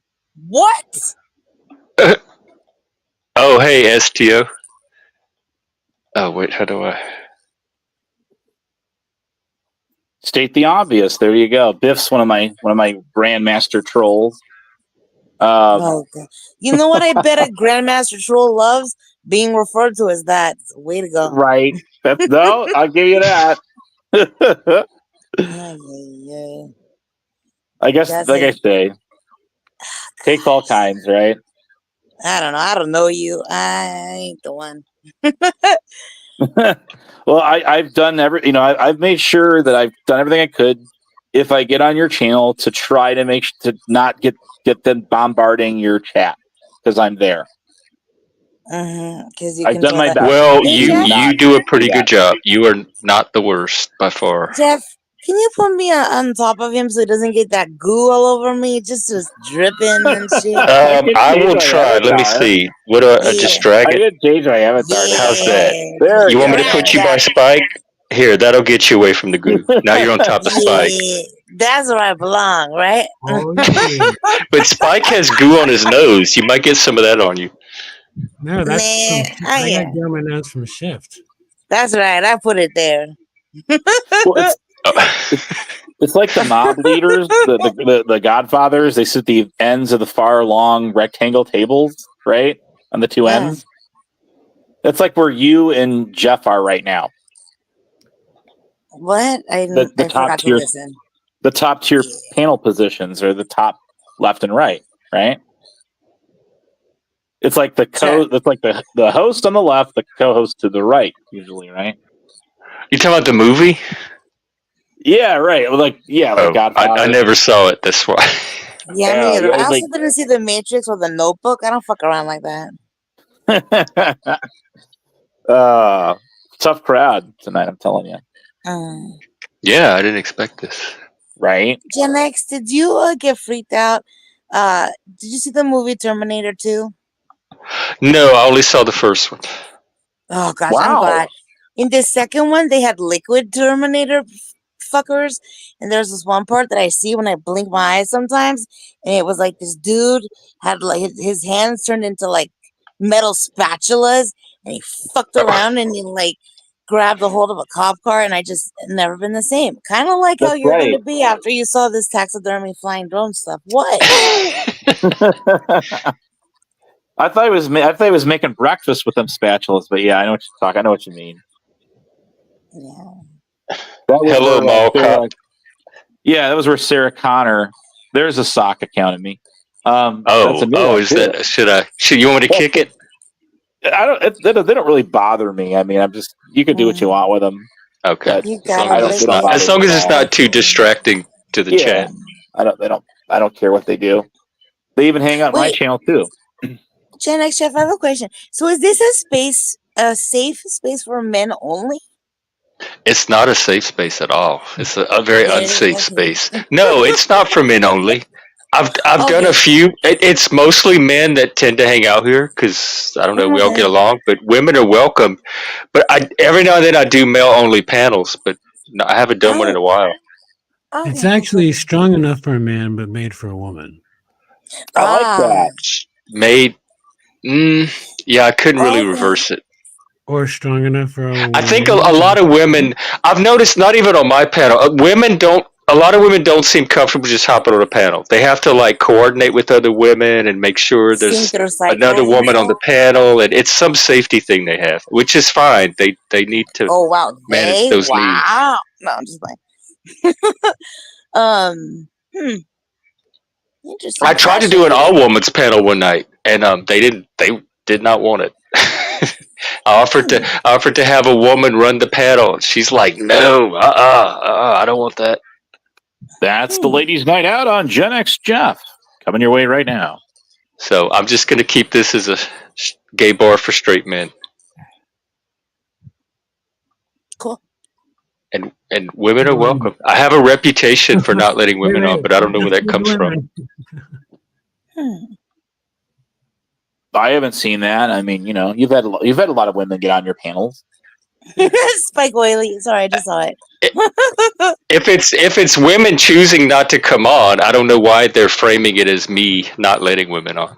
That's the only thing that confuses me. But then women confuse me in general. So. Tell me about it, Spud. I got chills or multiplying. Wow, I'm glad to know I'm not the only one that says that, Spud. I stole that from somebody else. This guy Raz Illusion is who he is. He called me that once in his community tab. He called me Spud. He called you? Did he pay your phone bill? Not hardly. But no, he called me Spud. Right? I'm like, did you lie about it though? Was what? I said, did he lie about paying your phone bill? It's a whole thing. No. Yeah. But I don't, but I just, where did she go? Or no, it's yours. Where did he go? Oh, I decided that I would take the power spot. Yeah. All right. I'm in charge now. It's a safe space for whoever I choose, and a very young space for the ones that I want to destroy. So eeny, meeny, miny. What up, Spike? How's it going? What up? Well, did you know that what goes up must come down? Bah, bah, bah. My green slime, right? For my face here. Your face is not green. Wait. Oh, controversial topic. Your face is blue, and then the background is a different blue. Are you telling me you think you're green? Well, the slime is like mutated to blue. But that is 2 shades of blue. Well, Shift, I don't know if your avatar is red or green. I to be honest with you. It's orange. Are you color? Do you have color differences? I do actually, yeah, a little bit. Okay, cool. Yeah. That's neat. So when you see those like polka dotted things where you got to see the number, those are some of those are hard. Yeah. Okay. I don't understand how they do that. Whenever I see these like videos being like, "This is what a bumblebee can see," I'm always like, "Fuck you, videos! How the fuck do you know what a bumblebee can see?" I hate that shit. No offense. I just I don't understand it at all. Well, I guess fish and birds have way better, superior color vision than humans do, I guess. How do we know that? How do we I don't know. Why do we trust the narrators? I don't understand. I know what they're doing. They like like when they dissect one of them, they look at how many the color rods and stuff are cones are in the back of the retinas. Maybe I'm guessing. Oh, is I don't that know. like a thing? I think maybe they were they gonna be like count them out or look something. I through don't their know. eyeball. It's fucking weird. Have you ever Yeah, I really don't know. Shrimp? Have the what? shrimp? I thought you said something about shrooms, but what did you say, Spike? Have you ever seen the magic mushrooms? Oh, have love you the ever heard of- magic Schnozberries mushroom. taste like schnozburgers. No, the mantis shrimp. It's this Oh, shrimp that can see more. I think more colors than anything, or something like that. I've heard Mm. that. Yeah. that's cool. Go, science, go. Well, there's some humans, I guess more women than men, and a low percentage of people have like an extra color cone or something, and then it allows them to see like even more enhanced like color details. Fuck yeah, go, sisters, go. Well, let me Who tell you this. women have that? Yeah, more My- women than men would have it, I guess. I've heard. My corneas are so curved. You don't even know. Huh. Yeah. Do you see weird? Hey, Vinny, what's up? I I was do. thinking about you the other day. My depth perception is like skewed so much, y'all. Yep, it is. Jealous. Hey, Vinny, pots and pans. Who am I? Hey, hey. Hey, Vinny, feel free to hop up if you want. Cigarette emoji, eyeball emoji. Am I you? Are you me? Italian, this union break, eyeballs waving. Vinny, if you listen to this one podcast that has done tremendously, they the main protagonist character, she works for the pots and pans industry, and I always think of you. That's funny. Yeah, it's a very sexual character, and it starts off with her on the job interview to get a job in the pots and pans industry, and it's like first things first, take off your shirt. Like first, she does, of course, and she gets hired. Spoiler alert! What's it called? It's called My Dad Wrote a Porno. Uh-oh. Look out. I would have led Yeah. with that. Let's see. Yeah, it's great. It's tremendous. It's really good. Yeah. Oh, I just found it. Yeah, it's like I don't know if there's if they're still making it anymore, or if they've been around the world and they've done all the things. Because trust me, it's wild. But I revisited it. I'm starting over. Here, I'll drop the link. I forgot how great it is. Sometimes it's like all worth your while to start over though from scratch. It's 2 seasons. No, I think there's more than 2 seasons. And they've literally gone on a world tour. Oh, right, season 6. Yeah, it's fucking wild. Oh, Spike is left to go start listening to it because, yep, I get it. Oh, Spike. Spike ran off to hear it. Yeah, probably. I don't blame him. Pots and pans really do it for some people. Either that or he's taking the architectural temperature adventure. Oh, God. I think we're having one right now. That's I bet you can do the. I bet you can do the rolling R really well there, Schiff, can't you? Yeah, I can. I thought so. It's like perfect, right? Perfect. Yeah, I can do it better than you. What's your background? Why do you have that facility with the R? Are you Irish or something? I'm actually like half Irish. I am. Who rolls their R? The French roll them too a little bit. Yeah. Spanish too, I'm I think. a little right? bit country, Italian? a little bit rock and roll.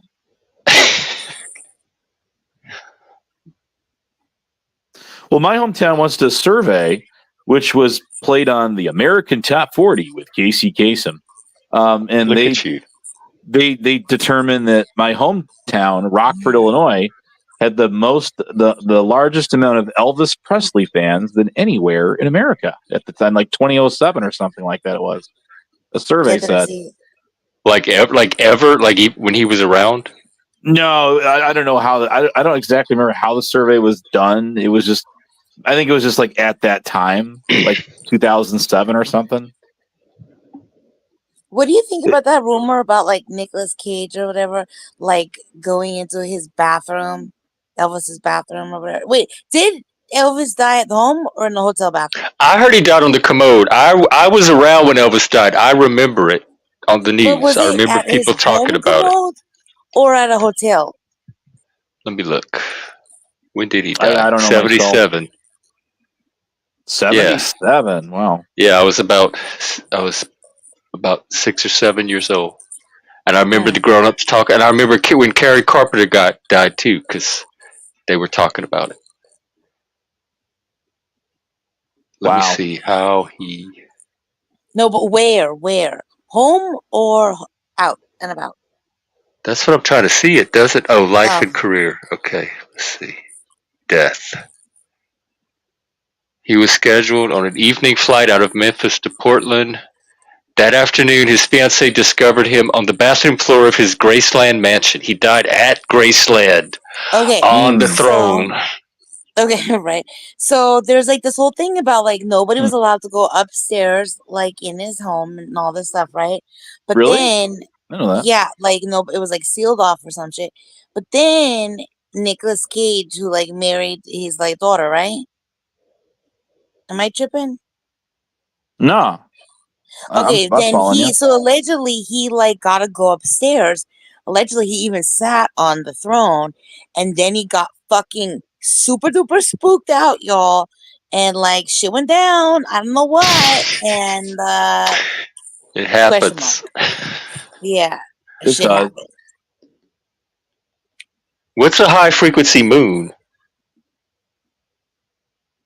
Oh, It's like the full moon. it's like when the moon is your it's very Oh, is it soprano. full moon tonight? Okay. Yeah. Yeah. Is that why gold is going up? Yeah, on the high tides, right? But I'm Mm. holding on. I'm gonna be your number one. Remember that? The Yeah, that's not very tide is. soprano. Yeah, Blondie. I think that's a cover, right. actually. Oh, really? Yeah, that's Yeah. the one. Gonna be your number one. Originally composed by the Paragons in 1967. Ooh. You know what I just realized? In that movie where Nicolas Cage played one of the jumping out of the plane Elvises. It's a full circle, full moon, high frequency. Which movie? Never Leave Vegas or something like that. Leaving I don't Las know. Vegas? Maybe. I don't know. He was a flying Elvis in what movie? Question mark. You do the math. Do the search. He was a flying, I think, not a flying purple people eater, but a flying Elvis skydiver. Maybe Sarah Jessica Parker was in it. Honeymoon in Vegas. Honeymoon in Vegas. Way to go, everybody. We did it. 1992. Wow. Oh, you know what happened in 1992 in my hometown? Oh, gosh. The first media play in the entire world opened up. Had its grand opening. What's a media play? Yeah, what the fuck is that? That was like an electronics store where you could go in there, get free popcorn and like a little mini theater in there. Oh, And- Mediaplex? No, not Mediaplex. This is called Media Play. I know Mediaplex. What is that it? like- I've never heard of it. Is that like where you would yeah, like look through a little phone booth We didn't and have watch those. porn or something? Like, Yeah. what the fuck is that? They were kind of, I think, concentrated a lot in the Midwest. It's sort of like Oh, it's like a chain of. fun- Oh, okay. It was founded by Musicland. That's what we had. Musicland. Yeah, that's right. Musicland, same thing. So it's Okay. like it's almost like a mixture of that and like a Best Buy kind of a more fun theater type theme. Oh. Was this what The like 90s? Empire Records was based on or something? Great Maybe, movie, I by don't the know. way. That was a good show. Yeah, we need to watch Yeah. that. I've been meaning to Empire watch Records it. was the shit, dude. That's a great Gen X movie. So good. Shout out to Rex Manning Day. What day of the year is that? I don't know. What the fuck? You're not gonna look it up? You're like doing all the research. Oh, I know I can. He's working on it. April 8th. Happy belated Rex Manning Day, everybody. That's right. So Gen X, Yeah. Jeff, I know you're a Satanist. Are you a Santa is Sadness. too. Santa is Santa no. I is? quit being a Santaist Okay. when I was like 8 or 9, Okay. and Santa's probably very happy about that. We like every childhood picture of Santa that we have of us sitting on Santa's lap. The man looks traumatized. Like I don't know what we did to Oh Santa. no. Do you think you've sharded or farted or something? I don't know. But He's like, I'm going to have Wow. a very bad night. I do not like the look of these kids at all. Time to go on break. I mean, you kind of Yeah. look like you kind of, are you a Terminator too? Just, you have to tell us. Oh, with those avatars he's got on there, yeah. You Right. kind of look like a full-on Terminator too. Respect. oh, nobody's ever told me that before. Kind of, Thank yeah. you. He's got the I'm look, sure. I would say. Yep, he You does. fully, actually. you know what? I am not sure you're not one. I'm And not without sure I'm the not one either. antlers- All right, that's very I might be. disturbing. Do the Terminators know that they're Terminators? I haven't I terminate a lot of people on this channel. Yeah, So they're maybe. programmed. Yeah, there's a chip in them. They're Yeah, programmed. they know. Can you run Yeah, really well, fast? I can run decent. I haven't tried in a no. while, many years. But we used to play like chase and stuff as a kid, and I was pretty good at it. All Oh, right, that sounds I'm like fun. just gonna We grew up running and close. climbing trees and all that stuff. I was very active. No. Oh If no! you're I'm just gonna. Hey, what's that over there? she disappeared. she disappeared on us. Look Jeff. over there. Yep. Your bird is the plane. No, it's shift happens going poof She's down. Exit stage left.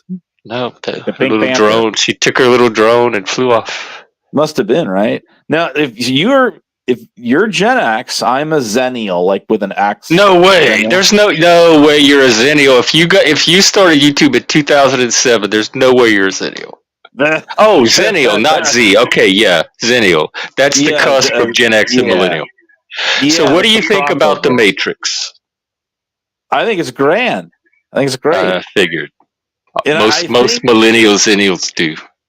You're right. That's that's how you can tell a millennial is their taste in movies. Know. Yeah, you can. That movie came in like late 90s something. 99.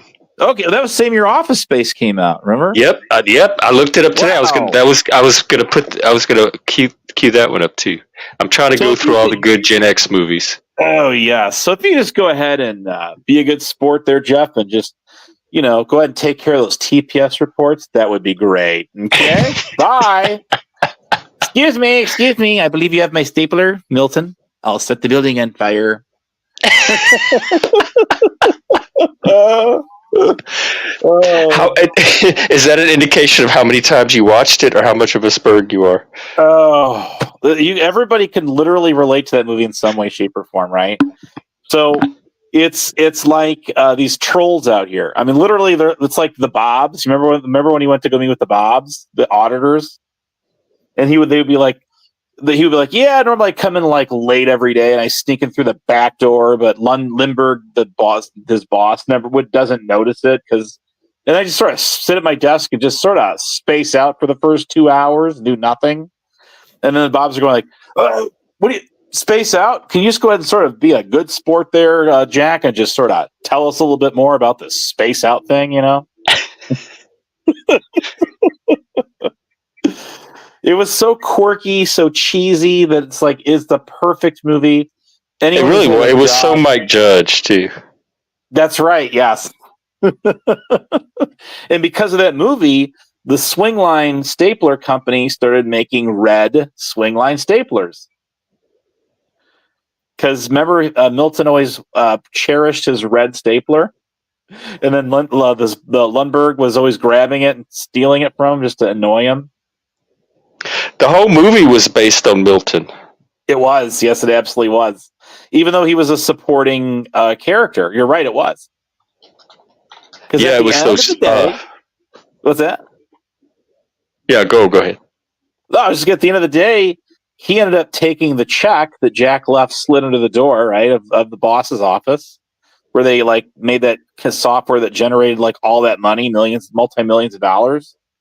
And then he ultimately set the building on fire. And then he had his red swing line stapler. Oh, they don't make movies like that anymore. I'm sorry.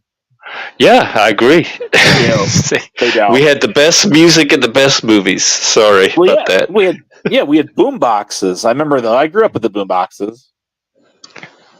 You know, we didn't have like MP3 The ghetto players. blasters. Yeah, do you remember the portable CD players? Yep, the Walkman, the Discman, Oh, God help us! The old analog boombox. electronic. Yeah, And now I even had an iPod. I thought that was amazing. And now it's all on the phone. Yeah, that was amazing. And you remember this? You've got mail. Yeah. Yeah, that changed my life. That was the beginning of the future. It was the future, Jeff. Yes, the future, all the way to the year 2000, right? So it's almost like Mystery Science Theater 3000. You remember that? I remember. Don't they have? Is it all 3000 or do they have different versions? The 3000, where they're making fun of all. Because I remember the one from the 90s. Yes, that was from the 90s. That was 3000. Yeah, right. Yeah, it was. Well, it was in the 90s. It was done, and then you had Ren and Stimpy came out in the early 1990 or something, and then 91. Yep. Beavis and Butthead. Yep. Liquid Television. That's right. Yes, and their neighbor for Beavis and Butthead was Hank Hill, which later became King of the Hill. King of the Hill. Yep. Yep. That's it. And I think the same people that did SpongeBob SquarePants did Ren and Stimpy. I think, didn't they? Oh, I didn't know that. I didn't watch Ren and Stimpy so much. Yeah, that was such a politically, socially. My friends would watch it on acid sometimes. Oh yeah, well, there was like Adult Swim, the Cartoon Network. Yeah, all that stuff. Jeez. And it's hard to look back. I'm like, man, that was like 20 years ago already. What the heck? Or 30 plus years ago. We're inching on 40 years ago with some of this stuff from the 80s. And the Simpsons too. What's that? 84, 24. Yeah. Are we coming up on 40? 40 years? Yeah. Yeah. Oh God, I don't want to think about it. Well, then that's 70s, like the 50s. That's like what the 50s was to be growing up. That's how far back in the past the 80s are now. Oh, yeah, I don't even want to think about it. Well, the 80s were kind of like a spin-off of the 70s, weren't they? A lot of it. And then, I mean, don't tell me your parents didn't have one of those wood panel station wagons like mine did. Oh my God! Yeah, we had two of them, and it had the back, and then it had the backpack, and in the backpack they had the seats you could flip up, and you could sit like in the floor of the car.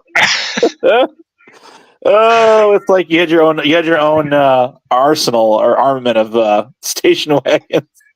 Yes. Oh my God.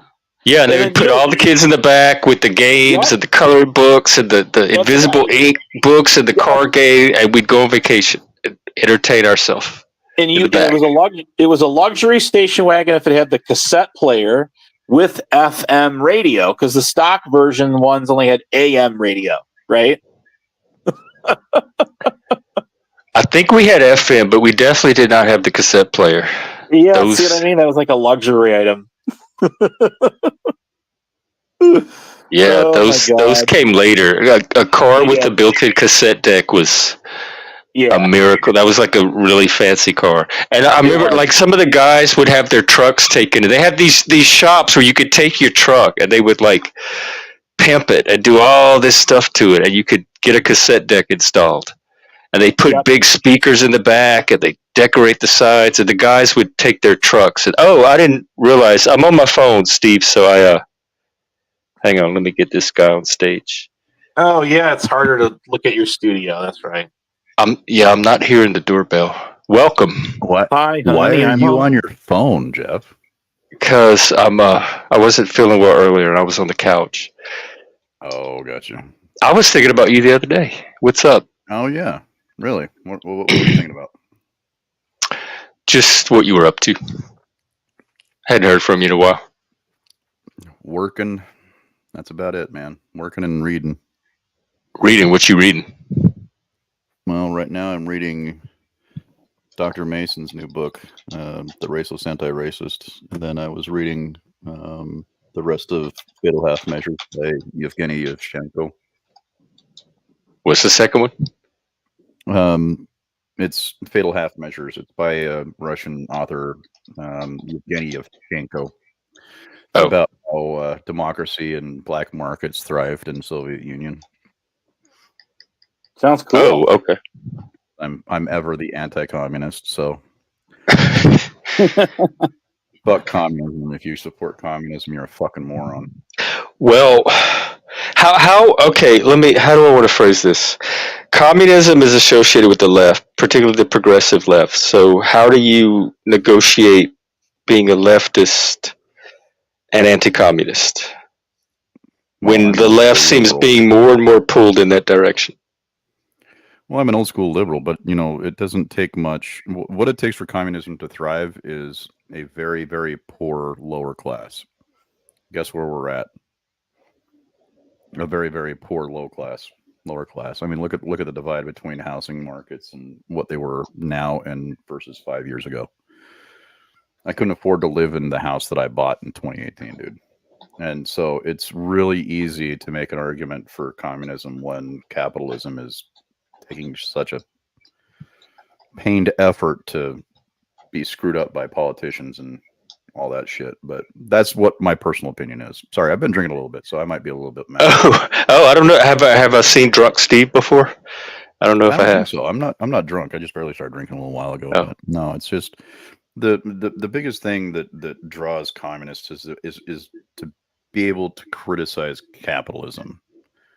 And right now, we're giving them no fair shortage of cannon fodder to criticize. So I'm a diehard capitalist, man, but this isn't capitalism. I can tell you that. Yeah, me too. I'm trying to get better at it. I would say kind of a new school, old school libertarian. I mean, I've been a card carrying libertarian for 20 some odd years. So what's the difference between old school and new school? So old school is the best way I could phrase this is like the old school believes that taxation is theft, like outright. Whereas like the newer school is kind of like, nah, I think we might have got that wrong a little bit. And so kind of the theory that I propose is that, right now we pay about 22 to 23% tax. The average American pays roughly about that. I mean, it fluctuates. There's going to be outliers. People that make over $150,000 a year pay more in taxes. Billionaires, depending upon how much they pay from their own personal income. But you get it. So what I propose is having like a flat 22% tax, but you get to opt in to where your tax money goes. So let's say that you don't want to fund flat earth creationism in schools.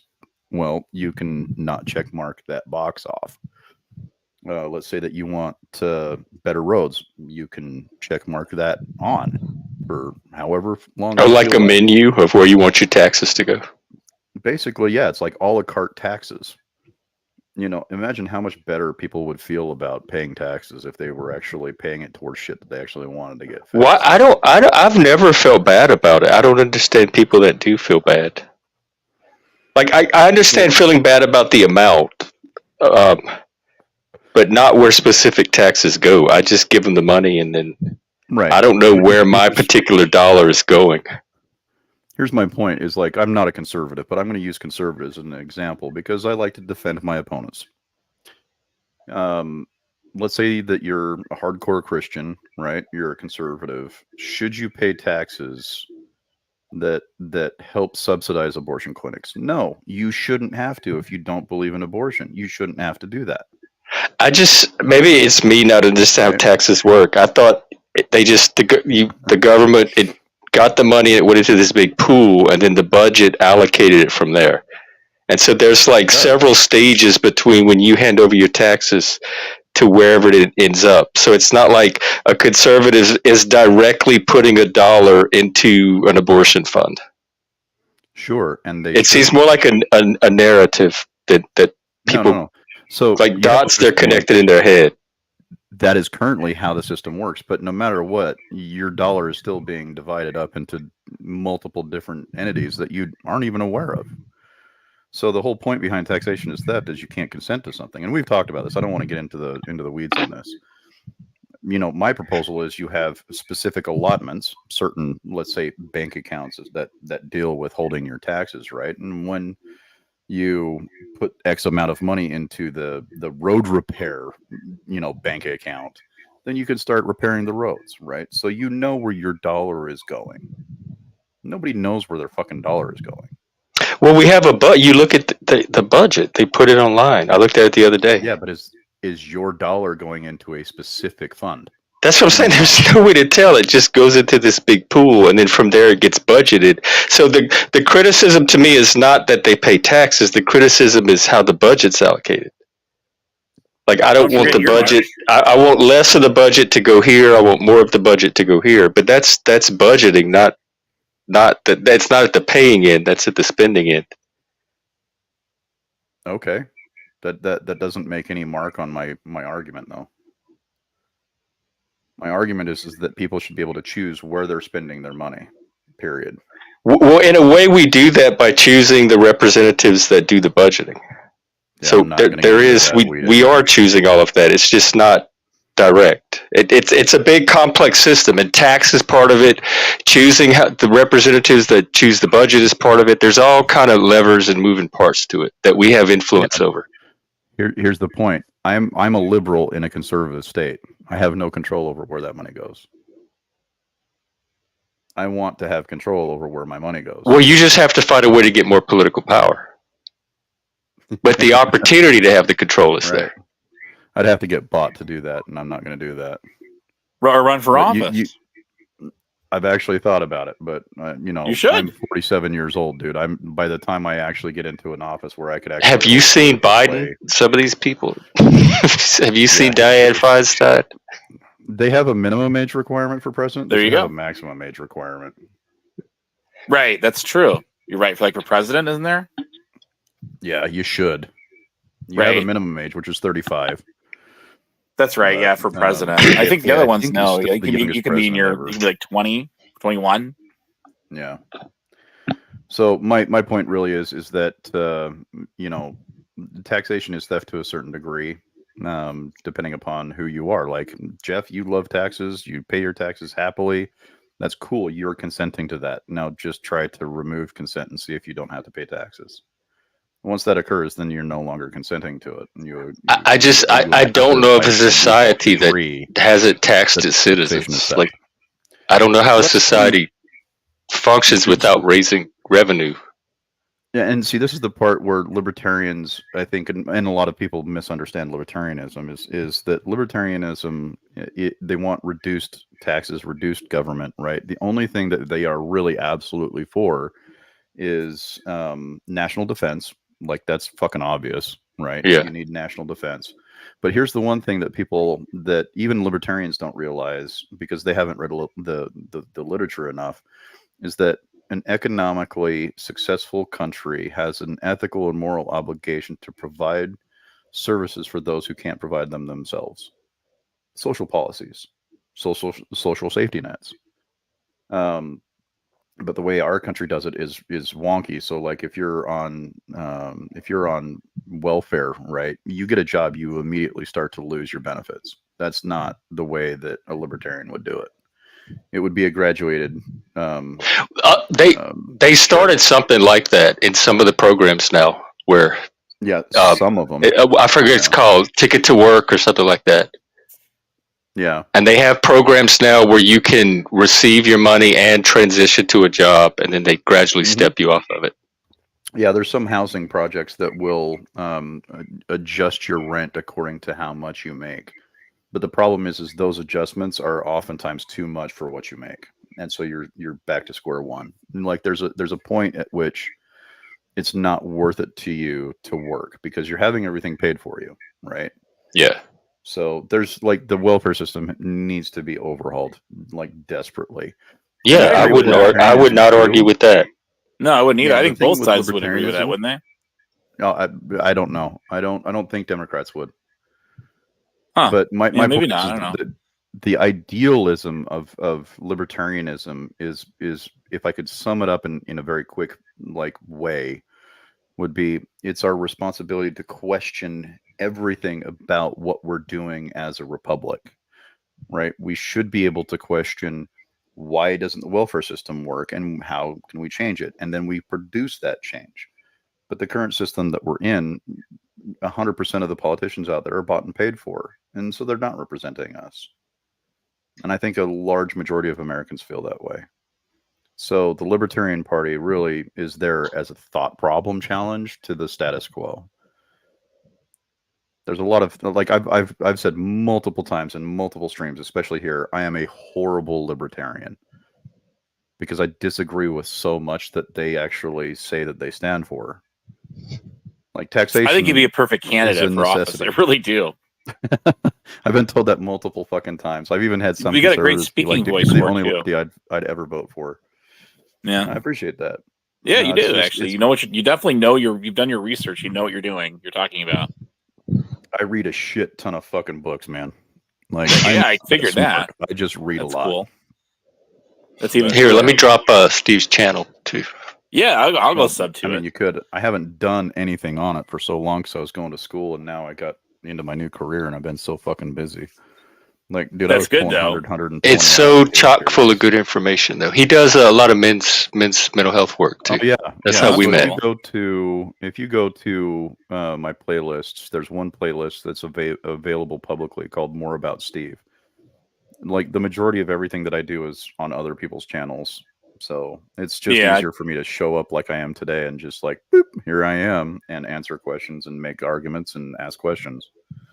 So I Right, just I tend get to do that. that more frequently. But yeah, the Libertarian Party is really an answer to the two-party system where everybody just kind of goes along with whatever's going on. Nobody ever questions anything. Like the whole phrase taxation. I don't think I see people question all the time on all the sides. I think that's just part of a liberal democracy. It's not a liberal democracy when there's only two options. That's the problem. I mean, that's not a necessary feature of a liberal democracy. You can have a liberal democracy with two parties and still have it be a liberal democracy. You can't because it invites corruption. Like if you understand how corruption works, that's I guess I'm talking about the on-paper definition of what a liberal democracy is. It doesn't necessarily preclude there it doesn't being preclude a two-party system. No, it does not. Yes, and I would agree with you. On paper, yes. In practice, no. Like what was it? It was Yogi Berra who said the difference between theory and practice is everything works in theory, but in practice it doesn't, or some shit like that. I can't remember what that quote was. God damn it, it was so good too. I'm gonna look it up now because now I have to. Yogi Berra. God damn, Yogi Berra. Practice or theory and practice. Hold on. I apologize. I should. Like I've been drinking, so I have a shit. Are you just hanging out at home tonight? Yeah, I'm just hanging out. Okay, so he says, in theory, there's no difference between theory and practice. In practice, there is. Oh, that's right. I've heard that. Yeah, Yogi Berra was so full of fucking great things, dude. But yeah, no, like we can talk all day about how well something works on paper and theory. What's up, freak? I wasn't talking about how it worked. I was strictly talking about the definition of it. I know exactly what you're saying, dude. I'm not arguing with you. You're exactly right. On paper, yes, it does not preclude a two-party system. But in practice, I think we're starting to see that it is a desolate wasteland of absolute bullshit. And FEC versus Citizens United started it. Huh. And for those of you who are not aware of what Citizens United versus the FEC decision was when the Supreme Court allowed corporations to donate money as individuals, which means they ruled that money was speech. Yep. Okay. And as a result of that ruling, corporations became able to. But so it was a Supreme Court ruling, which is part of our government. So that reflects us. Mm-hmm. And there's no higher authority than that. So that until that changes, that is part of the American system now, whether we agree with it or not. It is. Yeah. I don't agree with it. I think it was a bad decision, but Yeah, it was a bad decision. And the Supreme Court's history is replete with bad fucking decision making. Just you don't even have to look further than the Dred Scott decision. Like, it's clear and obvious that, and courts, especially the Supreme Court, may not make the best fucking decisions from time to time. yeah, but a lot of times they do, and same with Congress, and same with the presidents, because it's a system made of humans. Well, you don't have to look at it as in, making the right or wrong decision either. Like, this is not mutually exclusive. It's not a dichotomy. Where's the gray area here? There's so many decisions that the Supreme Court got mostly right. And then there's other decisions that they got mostly fucking wrong. Yeah. But the whole point I'd say that about all three of the branches. Right, but the whole point of having a three-system branch of government with checks and oversights is the fact that we understand that human beings fuck up and society fucks up, and we can go back and we can change things. That's a great fucking perspective to have. Like this is the greatest country on this fucking planet. And when the political will is there to change Citizens United, it will get changed. I wish they fucking would, but I don't think the powers that be would allow it to happen. We are the powers that be. That's the whole point about America, is the power rests with the people. Court. Not in the Supreme Court. The power resides in the president, and the president just has the habit of having... But we control who the president is. Sure, but we don't control when Supreme Court justices retire. And depending upon who's president at that point, they're going to choose either a liberal or a conservative. We don't have an option in that. And some people use the Supreme Court as their voting criteria too. A lot of times. Absolutely. That's true. No Green Party. Well, gentlemen, I got to split out of here. I'm going to listen in the background though. This is a great one. You guys a great conversation going here. And before I head out, I want to say one last thing. This is for those Gen X out there. Mr. Gorbachev, tear down this wall. Here, I'm going to drop your channel too. Give Abe a like, subscribe, check him out. Much obliged, sir. Much obliged. Okay, gentlemen. Nice to meet you, man. Take care, Abe. Good chatting with you tonight. Yeah. Anyways, it's there's the unique thing that I think a lot of conservatives and even Democrats don't realize was that the creation of the United States was an incredibly liberal act. Like, they were using very, to them, very recent philosophers like Thomas Paine and Mill and all of these other different philosophers, Jean-Jacques Rousseau, Thomas More, who wrote Utopia, is where we got our three forms of government from. Even though it was changed a little bit, it inspired our forefathers to create the three branches of the government. So all of these people, Thomas More was about 300 years before the creation of our government. But when you're talking about philosophy, 300 years is a baby. Yeah, you know right. I mean? And it would, the creation of this country was the most magical fucking thing to happen on this planet to date. I think so too. We are fucking it up so badly. I don't. I think our system of checks and balances are still there. Whether we use them, we have the will to use them or not, is maybe the problem. But I don't think there's anything flawed about the system itself. It's the enforcement of it. It's the praxis, like you said. Well, and that's on us. That's on us as citizens. I don't want to put it completely on us. So where would you put it if not us?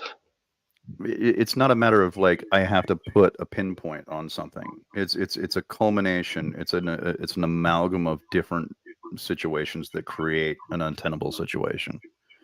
So, for example, this is a great example. So Democrats and Republicans got together at one point in time and said, if you don't have over 5% of the voting population, you can't be participating in presidential debates. Now, you tell me what American would agree to that. None. But Americans have the power to change that. Like they don't just get to dictate because we can swap out our represent. I guess it seems very disempowering to think that the citizens don't ultimately hold the power in the U.S. like they always have. I don't know where else. Incredibly empowering. Huh? I think it's incredibly empowering when you realize how little power you have. I think that's actually empowering. I think I have, as an American citizen, I have more political power than probably any human being in history anywhere in the globe. How so? Let's because I can vote. I can vote. I can run for office. I can advocate. I can communicate with my representatives. Like there's so many channels to participate in the system and influence it. So does participation guarantee outcome? No, but it's opportunity, not outcome. That's what we have here. So Right. you're limited by your own ability to get your shit done. Right. So you're limited. By your own ability. Right, but there's people that have been struggling for certain things for decades and have never. I'd be interested in looking at their situation and like pinpointing the areas where they have agency they may not be aware they have. That's kind of what I do. I mean, this country's been struggling with racial equality for fucking decades, for hundreds of years. I don't see a lot of racial inequality. I think we're pretty much over that. Well, no, what I'm talking about is the racial discourse in this country is still deeply fucking critically like in tatters, and it has been for a long time, especially since the woke little fuckers came in with their. Oh yeah, they're reviving definitely. That's why I call them neo-racist, because they're dredging it all back up. Oh yeah, absolutely. That you and I would not disagree on. But the point here is that yes, you have the ability to interact with your government more than any other country on the planet. That does not guarantee outcome, and that is something that we crucially need to understand. No, but no political system would guarantee an outcome. That would just be bizarre. Right, that would be forced. Like, how would you do that? Right, but the point still remains: we have to understand that just because we're active does not guarantee an outcome. Right. Yeah, but we have the ability to. We still have more opportunity to. An outcome is never guaranteed, so I don't even know why that's a criteria for anything. I'm not talking about guaranteeing an outcome. I'm talking about not being able to guarantee an outcome. That's two different things. I've never looked for a guaranteed outcome for like my understanding of America as I learned about it. The guarantee of an outcome was never part of it. It was a system that constantly required maintenance by its citizens to function. Oh, absolutely. Again, no disagreement here. I think where we disagree is when we start getting up into the higher forms of government. I think that's where you and I would disagree the most. President, Congress, Supreme. Representatives. But we are ultimately in control of that too, as the people. Are we? Yeah, I mean, I still think we are, unless, as long as our elections are free and fair, unless you think they're not anymore, which some people do. I don't. But I still think I did a whole stream on election security. I did all the research on what our security mechanism, and I'm pretty confident that it's secure. There are layers and layers of security and checks and balances. Well, that's not the only factor involved, is it, though? It's the important one. Because So that's our voice. As long as we have our voice, we have the power. How much do you think voices are swayed by the algorithm that comes into our fucking face? I don't know what that means. On average, the average American is as smart as you and I. So should stupid people not vote? No, I did not even make a recommendation of that. I'm just asking a question. No, I do not believe in free will, by the way. Freak. Oh, Lord. Okay, well, that might be another disconnect. Well, there's too much evidence to oppose it. So I don't believe in it. And I have evidence every day I use my will that, like, it's hard to counter experience for me with data, like charts and graphs and stuff. Yeah, I've never seen any charter graph that supports free will. But here's Well, here's my point. whatever data argument, I'm using charts and graphs as a stand-in for any kind of abstract data. Yeah. It's hard to counter my experience of making choices constantly all day long. Yeah, that's anecdotal. And I could even go back and change a choice. I could like rewind, make a different choice. Yeah, but you can't do that, and that's anecdotal. Well, then there's no reason to even have this discussion because none of us have any power. We're at the mercy of nature itself, like physics. We're just we're playing out a pre-programmed waveform that's collapsing or something. But nobody lives their life that way. No one is suggesting that you do. What we have to understand is the amount of influence that external forces have on us. Once you start to do that, then yeah, you might have some free will. Right, influence, but influence is not control. Mm-hmm. Well, thanks for proving my point from earlier.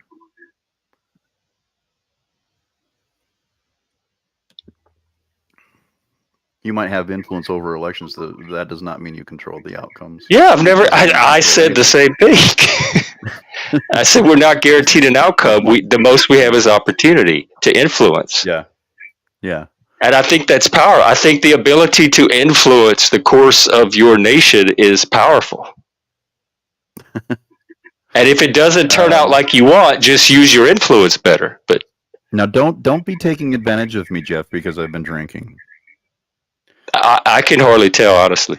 You seem mostly the same. You probably wouldn't. I'm a pretty lucid drunk, and like I said, I've only had one drink, so I'm still perfectly fine.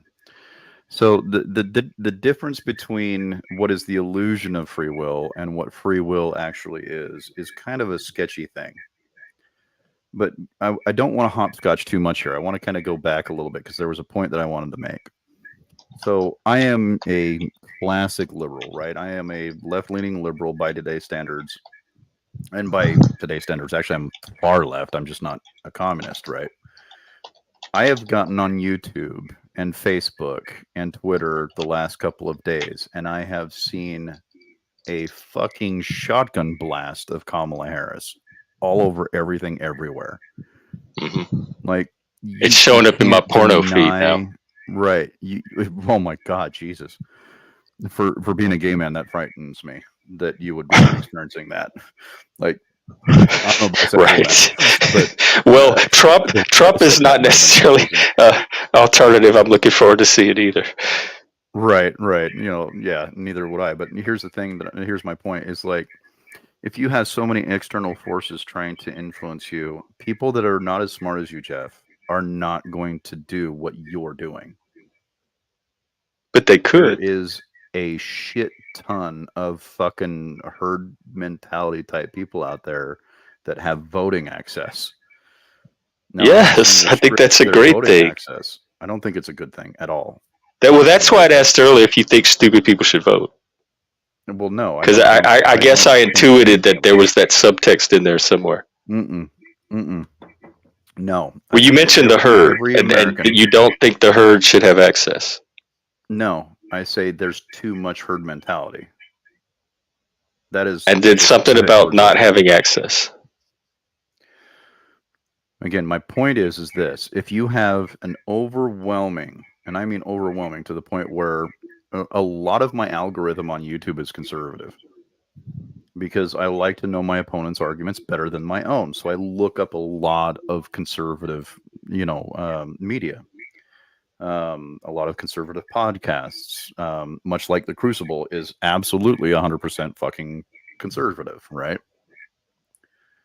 Why is it that this person who is searching for conservative media, because the algorithm doesn't know that I'm a liberal, has no idea. I don't look at any liberal media. I don't look at any liberal podcasts at all. None of that.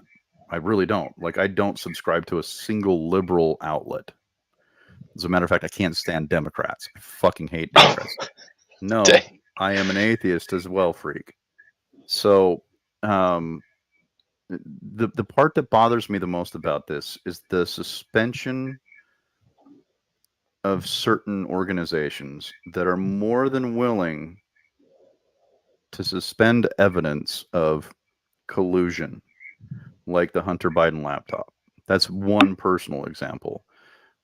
Why is it that I'm seeing more Kamala Harris in my newsfeed than I am anybody else, when my algorithm, I know for a fact, is geared towards conservatism? Like I'm starting to seriously doubt everything in my world when it comes to how much I am trying to, like, the organizations are trying to influence me in one direction. And do you think that's government or that's the tech companies themselves? I don't know who it is, Jeff, but And- it concerns me a great deal. Oh, it doesn't concern me at all. I'll tell you why. Because the algorithm is what like randomly feeds you shit, right? That you're not necessarily seeking it out. But I have the ability to go actually seek out specific information when I need it. So if I want a liberal perspective, in fact, I do that. I don't rely on an algorithm. I have a range of sources that I get my news from, and I go deliberately look here and here and here, and I put it all together. So you can actively consume, like you're in control of your information consumption. And if you're putting yourself at the mercy of the algorithm and only the algorithm, that's a choice on your part. Jeff, you didn't hear my point. My point is I consume an incredible amount of conservative media. Yet Kamala Harris is poking up on my newsfeed on every single app that I have. But what's the fear? The fear is that there is a disproportionate amount of influence being forced on the American people that shouldn't be done. The American people should decide for themselves. Politics has always been about persuasion and influence, but each person decides how much that influence impacts them or not, like what to do with that influence. Just because that's how it's always been does not mean it's right. Well, I don't know any alternative. Like since ancient Greece and the development of rhetoric and political oratory, that's been the political norm in the West for thousands of years. I don't know what the alternative is to dictate people's political opinions. We have a confrontational system. That's the way it's always been. We did model our system much after the British, because we were British until 1775. But yeah, and they modeled it over Athenian democracy. Meh. Which was always about each side making the case, like persuading them of their case. Yeah, but that was done in an open forum. Do you think we're living in an open forum? Yeah, like we're all open forum right now. Who's controlling this conversation? Neither. This is you and I. It's only you and I talking. We're the only two people influencing this conversation are me and you. Mm-hmm. But ultimately, you control it. It's your channel. Well, yeah. I mean, the channel's hosting it, but the conversation itself, I think, to me, unless you're doing something different because it's my channel and you think that you have to do it a certain way. But to me, it's just like if we were sitting at a coffee shop together. So that's how I would like to believe that we are behaving. Absolutely. I would love to believe that. And I do believe that. However, I can't ignore the fact that I know the rules of your channel, and maybe they're influencing my choice of wording, my choice of interrupting, or whatever it might be. Oh, I hope not. Yeah, I hope because not I try very hard to make this a place where people can come and be themselves and not have to worry about that. And you've never been a person I've ever had to worry about rules about. No, you haven't. But here's the thing: you can't ignore the Ash conformity test, dude. You cannot ignore that. It's one of the greatest social studies ever done on this planet. And if that has any truth to it, we cannot sit here and say that everybody is free and liberal to be able to make their own decisions. It's just not possible. Even in the Ash test, the people are making a choice. That's why some people don't follow the orders and some people do. Jeff, the whole point of the Ash conformity test is They that they put a think pressure, about but then choice. some people don't succumb to it, meaning they're choosing not to. But if you don't believe in free will, I guess the idea of choice is not going to carry much weight. No, it But doesn't mean then at the choice. same time, if you don't believe in free will, then I don't know what your solution is at all, because you're kind of just at the mercy of something you Well, don't control anyway. Most people misunderstand what free will is anyways, so it doesn't surprise me that some people think that. But free will just means that, or the lack of free will means that we are victims to our surroundings, to our inputs, to our experiences, and I those I don't our decisions. I don't experience that way. Like, I don't experience myself as a victim of anything. I'm constantly making choices, and that could be an illusion on my part, but it's a very real illusion, and that I haven't been able to shake in 53 years. Yeah. So I'm aware of my inputs, but then there's also a part of me that processes and chooses and decides what to do in response to Right. those inputs. It's not just like a knee-jerk reaction. Like, I'm not just prompted along by reflex all day long. No, I understand that, Jeff. That's not what the illusion of free will is. The illusion of free will, again, is mostly, like, from my perspective, and this is how I think about it. The illusion of free will is more of a challenge to the individual. So it's more like, okay, I'm seeing all these advertisements by Kamala Harris. I'm not seeing much of Trump, which I don't really fucking care about anyways, because I'm not voting for either of them. But the point is that if we take a certain stimuli, right? Can we make an inference upon that stimuli? Can we say, I'm seeing too much of this person and not enough of the other. I want to investigate why the other side is being suppressed. Yeah, that is a legitimate question. So the idea of questioning whether you have free will or not is perfectly in line with everything that you're talking about. It's the ability and the willingness to question what you believe in. And why do you believe it? That's the whole point. Yeah, I do that all the time. Like, that's part of what drew me to philosophy. But are you saying that's free will? I'm saying that's the answer to the absence of free will. Like, how do you break out of free will, right? Free will, or the concept of free will, like your destiny is governed by your experiences, right? That's what most people have an abject response to when they're saying, well, I have free will. Well, okay. Can you discern the difference between A and B given an inordinate amount of influence with A? If you can, then I would argue that you have a larger degree of free will than most people. Free will to me means when the waiter asks me if I want a Coke or a Pepsi, I have the ability to, like, think and choose which one I want. Until the restaurant informs you that they don't carry Coke. But that You know what I mean? Like, that's the whole point. then the will would be to have the Pepsi or not have the Pepsi. So the waiter would say, "Do you want a Pepsi? That's all we have today." And then I would say yes or no. But you no longer have the free will to choose Coke. No, the only thing that's right, but that's not because the will's not there. That's because the option's not there. But if the option were there, then I would have the ability to choose it. You would be amazed at how many options you don't have. That could be, but that's separate from the ability to choose between options you do have. And that's where you and I differ. I don't believe it is. I've had this, or there's another guy on here that's a not free will person, and I've had a very similar argument with him, and it's coming back to me. Well, this is the exact same spot we ended up in. I'm not going to make any assertions about what I think you believe in or where your position stands or why you have that specific position.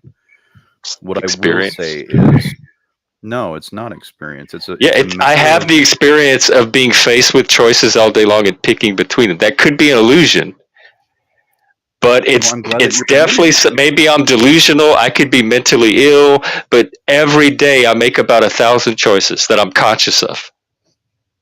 So so the conscious awareness of a decision is not the same thing as free will. To have free will, you have to identify where the initial thought came from and to be able to discern why it came from there. So, for example, I am a product of my upbringing. There's no way to escape the influence that my upbringing had But on that's me. too abstract. People don't work that way, and the real world doesn't work that way. That is not That's way too abstract. It Like is not abstract. when I choose to have the Pepsi, can a psychologist trace back to my childhood the reasons I might have chosen that Pepsi over that Coke? Probably, but that has no impact on that moment, the present moment when I'm choosing the Pepsi. I just want to enjoy my Pepsi.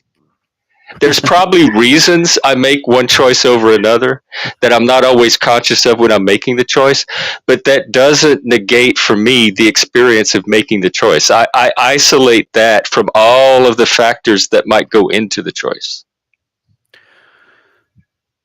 So you're proving my point in a lot of ways, and you're kind of like missing it. You're just kind of like glossing over it, And so you I might don't be wanna missing push mine too, so too let's not hard on just that. assume it's me. No, it's not. So it's not that I don't understand what you're saying. I completely do, and this is something that somebody that does not believe in free will has had to tackle at some point in time. Like, this is an argument that And the someone very has to fact that you call it a internalize. belief means it's not And anything we can like definitively determine. exactly, And exactly. I don't If call you it a don't have belief evidence of because it, for me it's an experience. I can point to actual choices I make. So it takes it out of the realm of belief into the realm of empiricism. And then the discussion comes, well, why did you make the choice you make? Maybe that's the part that wasn't free. But I can demonstrate the choice at least empirically, that an ability to choose exists. hmm, I'm going to always come back to saying that the illusion of choice is very convincing. Yes. Convincing to the point where we never are going to be able to distinguish the difference between the illusion of choice and the actual physical choice. And if you can't do that, then you have to at least That give some substance to the fact that sometimes some of our choices are not choices. Well, either they're all not choices because there's no free will, or they're all choices because there is. Do you think we have sometimes free will and No. sometimes not free will? That could be another possibility, I guess. Yes, absolutely, 100%. Like, again, it's a fallacy to believe that it has to be one or the other. I'm not ignorant of that idea. Okay, because earlier you said for that you didn't example, here, believe in let me give free you an will, example. so I just took you as a No, free I will don't. absolutist. No, I'm not an absolutist. Oh, So, okay, and that's this is the reason why. So, my family, I was raised conservative. My father loves Pepsi. I don't like Pepsi. I like Coke. Right?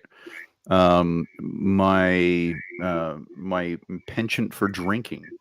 Did I get that from my father or my mother? I don't know, but I know my mother loves rum and my father loves tequila.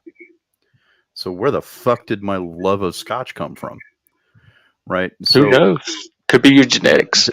there are certain components of free will that we could also say, okay, well, some of this could be genetic. Some of it could be a predisposition. Some of it might be emergent properties of the individual when those two DNAs come together. So it's partially genetic and partially Yeah. not genetic. So you can't make some kind of relevant empirical decision and say, well, this is absolutely how it must be. You Yeah, I don't can't do know. that. I don't do that. But I'm the kind of person that when I can't prove something, I'm not going to believe in it.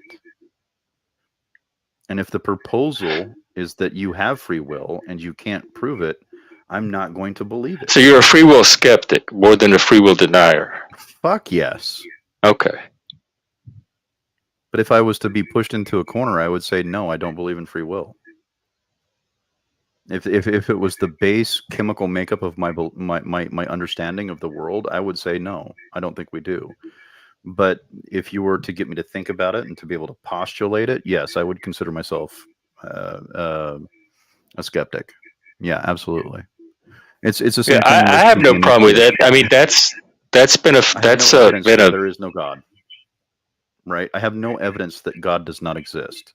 there's But no the God. absence of evidence is not evidence. But you can say that about anything: aliens, Bigfoot, Loch Yeah, Ness you monster. fucking should. That's the scientific mind at work. We're not ever 100% sure of anything. Because to do so would to be blasphemous in the eye of reason and fucking logic. Yeah, And that's why I limit I don't myself to believe the that. realm of probability instead of possibility. It helps I do filter out a love lot for me, probability, dude. and then I don't get so crippled by Yeah. analysis paralysis. But here's the thing, though, is like we can't ignore the fact that there are a large number of people that can be easily influenced to a decision. Yes, I agree. I would not argue with that. I don't think you could, even if you wanted to. But they're still making the decision. It's like nobody's. They're still pushing the button. Nobody's pushing it for them. Even if they're being influenced to do it, they're still the one not confident doing it. Because and here's my example of that. And part of my example is going to agree with you. And again, I don't work in black and white. That's not what I do. That's not how I operate. There's no way in fucking hell every German in Germany was in support of Nazism. There's no fucking way.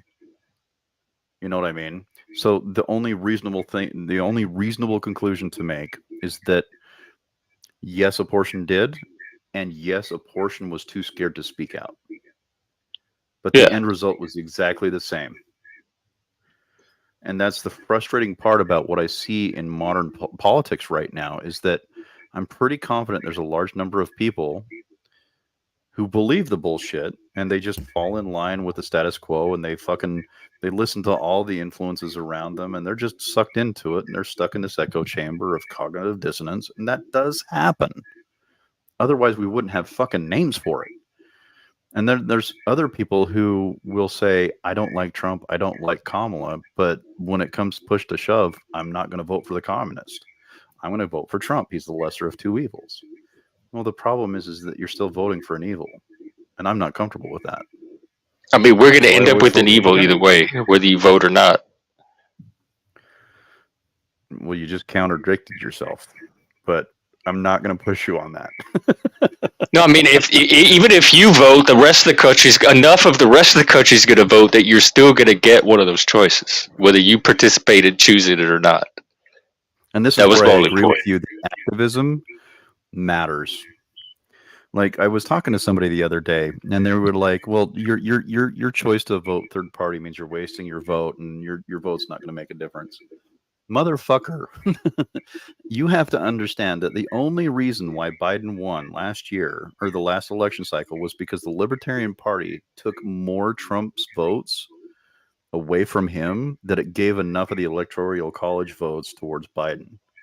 Like, for the first time in American history, a third party influenced a fucking vote. That's fucking insane. I mean, I'm so fucking proud to be a member of the fucking Libertarian Party for that, even though I fucking can't stand Biden. I can't stand Democrats, period. Like, if I had to choose one or the other, I would definitely not be a Democrat. But the whole point that I'm trying to get at here, and I apologize because the alcohol is definitely starting to kick in. Is that I don't want to live my life like I had to settle for second best. I want to be able to go to sleep at night knowing that I voted my conscience. Mm-hmm. I cannot vote for Trump, and I cannot vote for fucking Kamala. It is that's your conscience to do that. It is, and I can't do it. I just fucking cannot do it. Like, not voting is a legitimate use of your vote. That's your voice. It fucking That is your voice. Like, oh my god, I'm so glad that we agree on that one fucking thing. More. Yeah, I've been saying there's many people that come to this channel that are not voting, and I say the same thing to them all the time. Like, that is a legitimate use of your voice. You are expressing that's an expression of your voice or will or whatever you want to call it. Right. If there's not By a fucking abstaining candidate from that I expressing want, it. then I have the right, the will, and the fucking authority, and also the fucking moral justification not to vote. Yeah, I have no And I problem with get to people not fucking voting. criticize everybody at that point. You know what I mean? But yeah, it drives me nuts, those fucking types that are like, and there's a lot on the left, like a lot of people on the left. Because I run into this all the fucking time. That are like, well, if you don't vote for Kamala, you're just fucking throwing your vote away. Well, why are you listening to just don't fool with those I'm not people. listening to them. I'm not listening to them, Jeff.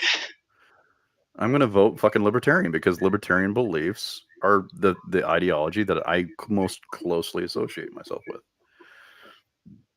But it doesn't mean I'm a hardcore libertarian. That's why I said I'm a new age libertarian. I'm a young and libertarian when it comes to that, because I do believe that taxes are useful and taxes are necessary to get shit done, especially when you're a successful and economically successful country. You have a responsibility, and taxes are part of that responsibility. I just wish I could direct my money where I wanted it to.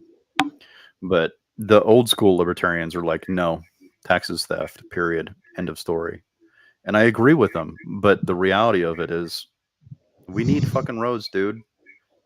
We also can't rely on the free market. Like, the free market got us a lot of really shitty fucking problems. It put us into a depression. It put us into the 2008 housing market crash. Like, you can't just blanket fucking say. No, we definitely need some regulation. No, I agree. We can't. Yes, like, we need some kind of regulation, and we need some kind of social safety net. So it's going to be a mixed economy either way. If I remember correctly, there's 2,438 words on the legislation of how to sell cabbage. Do you know why that is? Because some twat waffle decided to sell rotten fucking cabbage. And so the government was forced to protect the public, right? So that right there is evidence that we do need some regulation. What I don't like is the federal government bailing out fucking Chevrolet and Dodge, or the banks, after they just fucked the country. No, I agree. I was pissed about you talking about the 2008 thing? Yeah. Yeah, and then Obama came in there and did he had just gotten in office and he had already disappointed me. Like, that was one of the most disappointing things. Yeah. Because I thought he was going to go in there and fix it, and he went in there and he didn't do anything either. Not a goddamn thing. You know, and that's if I had an argument to your position, it would be that. It's like, yeah, we can vote people in based on their platform, but when they get in, are they going to do what we voted them to do? I'm not. No guarantee. There's no guarantee. But then you can snatch them right back out. It's going to take you time. Like, as a president, it's going to take you 4 years. How much damage can be done in 4 years? A lot. Look no further than Biden's policies on gas and oil. Oh, I know, RODEI. Yeah, I can't wait for that shit to get out of there. He put all those DEI orders out. You know, if a president wants to run his administration like that, that's his right. We voted him in, or at least some of us did. But we also have the right to vote him out, and we did. Yeah. We gave him so much hell, he basically stepped down. Right. That is how democracy is supposed to work. Even in a republic democracy, it's supposed to work that way, right? But my God, don't get me started on that. Oh my God, should I get started on that? Because that is no, because I'm gonna wrap up soon anyway. They want to go watch something in Discord, but I will say I don't agree with Citizens United either. I thought it was I saw horrible implications for the country, and I was pissed off about the 2008 thing too. But none of it crippled me. It didn't take away my own sense of power. I still feel like I have the ability to accomplish the goals I want to accomplish, et cetera, et cetera. So despite those things happening and despite my dissatisfaction with them, I still have my sense of power at ages. It didn't take that from me. I'm glad it didn't. I'm really glad it didn't. And it didn't take it from me either. I'm just more, I think, not more than you, but I'm more consciously aware than I was before at how important it is for us to be able to discern between bullshit and horse shit. Yes. I think that is like probably the most crucial issue of the future is if we don't figure out how to do that better, we are going to bring more pain on ourselves than is necessary. And that's going to be on us. Mm-hmm. But we better figure it out fast. Yeah. Well, I think it's curious that, so I'm not criticizing your point on this, but I'm bringing up a topic that kind of bothers me about this situation. When you're raising a child, right? And I can extrapolate this out into the real world too, if you'd like. Let's say that your child puts their hand on a hot oven and burns themselves, right? And you get mad at them, like, why the fuck would you do that, right? There's an inherent problem there, right? You wouldn't, and I wouldn't, because both of us realize one thing: if you didn't teach them not to do that, that's on you. I mean, I would tell them not to touch it. And why? Because hot is going to burn your hand. If they did it anyway, I would say, see, I told you not to touch it because it was hot. It was going to burn your hand. That is not my point. My point is, if you didn't ever tell them to not touch a hot stove and they did, whose fault is that? It's not the child's. It's yours because you didn't tell them not to do that. Right? Same thing in business. If you're running a business, like I'm in the aerospace industry, right? I'm specifically in like aerospace testing, and I work with research and development all the time. Like literally my job is research and development.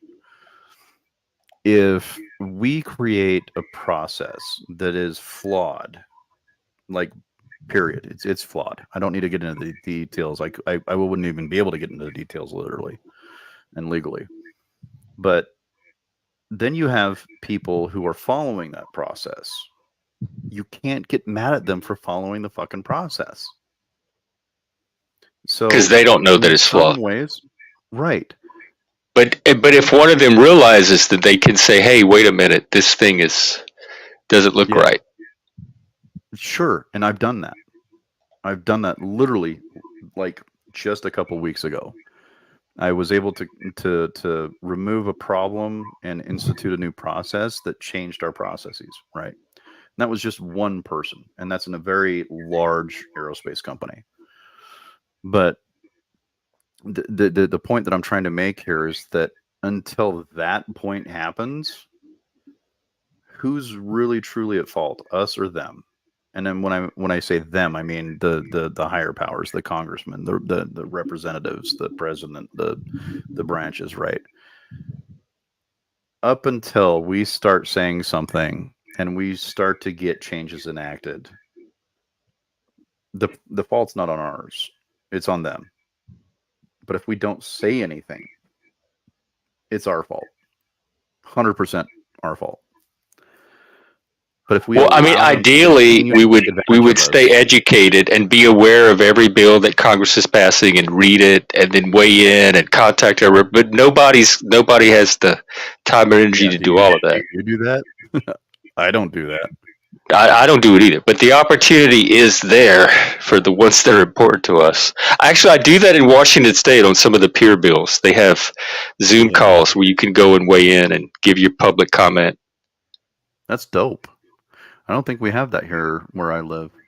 Oh yeah, they're very transparent. Every time they put a bill, they put every new little updated version up on the web so you can go look at it, and they have the dates where they have the public comment days, and you can go and weigh in, and you can leave comments on the website.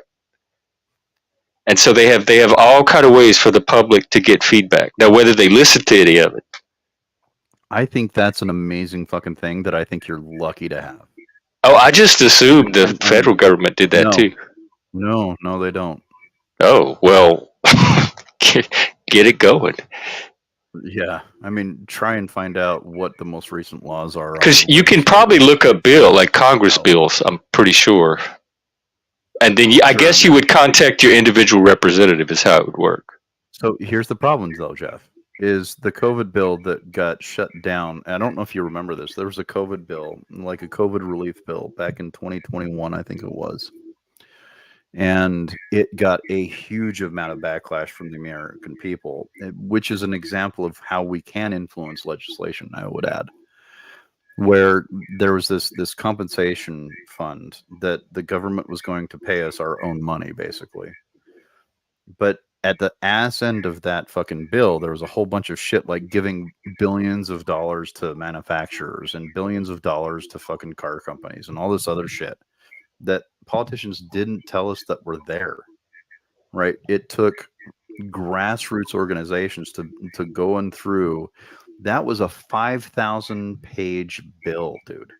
There's no way the average American can do that. Yeah, I agree. I'm definitely for smaller government and more streamlined, more efficient. So you would- yeah, that part I agree with. Bureaucracy and bloat.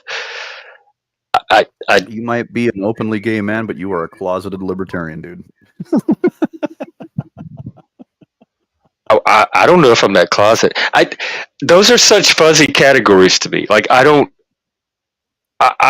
I probably overlap with some libertarian values enough to be libertarian adjacent, but to have the boundaries are always changing. And I have libertarian friends, and there's plenty of libertarians that come on the stream, and I get along and I relate to a lot of what they say. But to have a specific category called libertarian carved out, and how many of these features of it do you check? It doesn't map on to me precisely.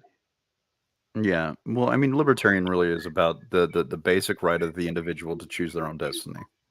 Yeah. Well, that's everything Then I guess if falls that's the definitive libertarian, with then I'm 100% libertarian. It is. But it always ends up being a little more than just that. No, really, that's like the basis of the ideology of libertarianism.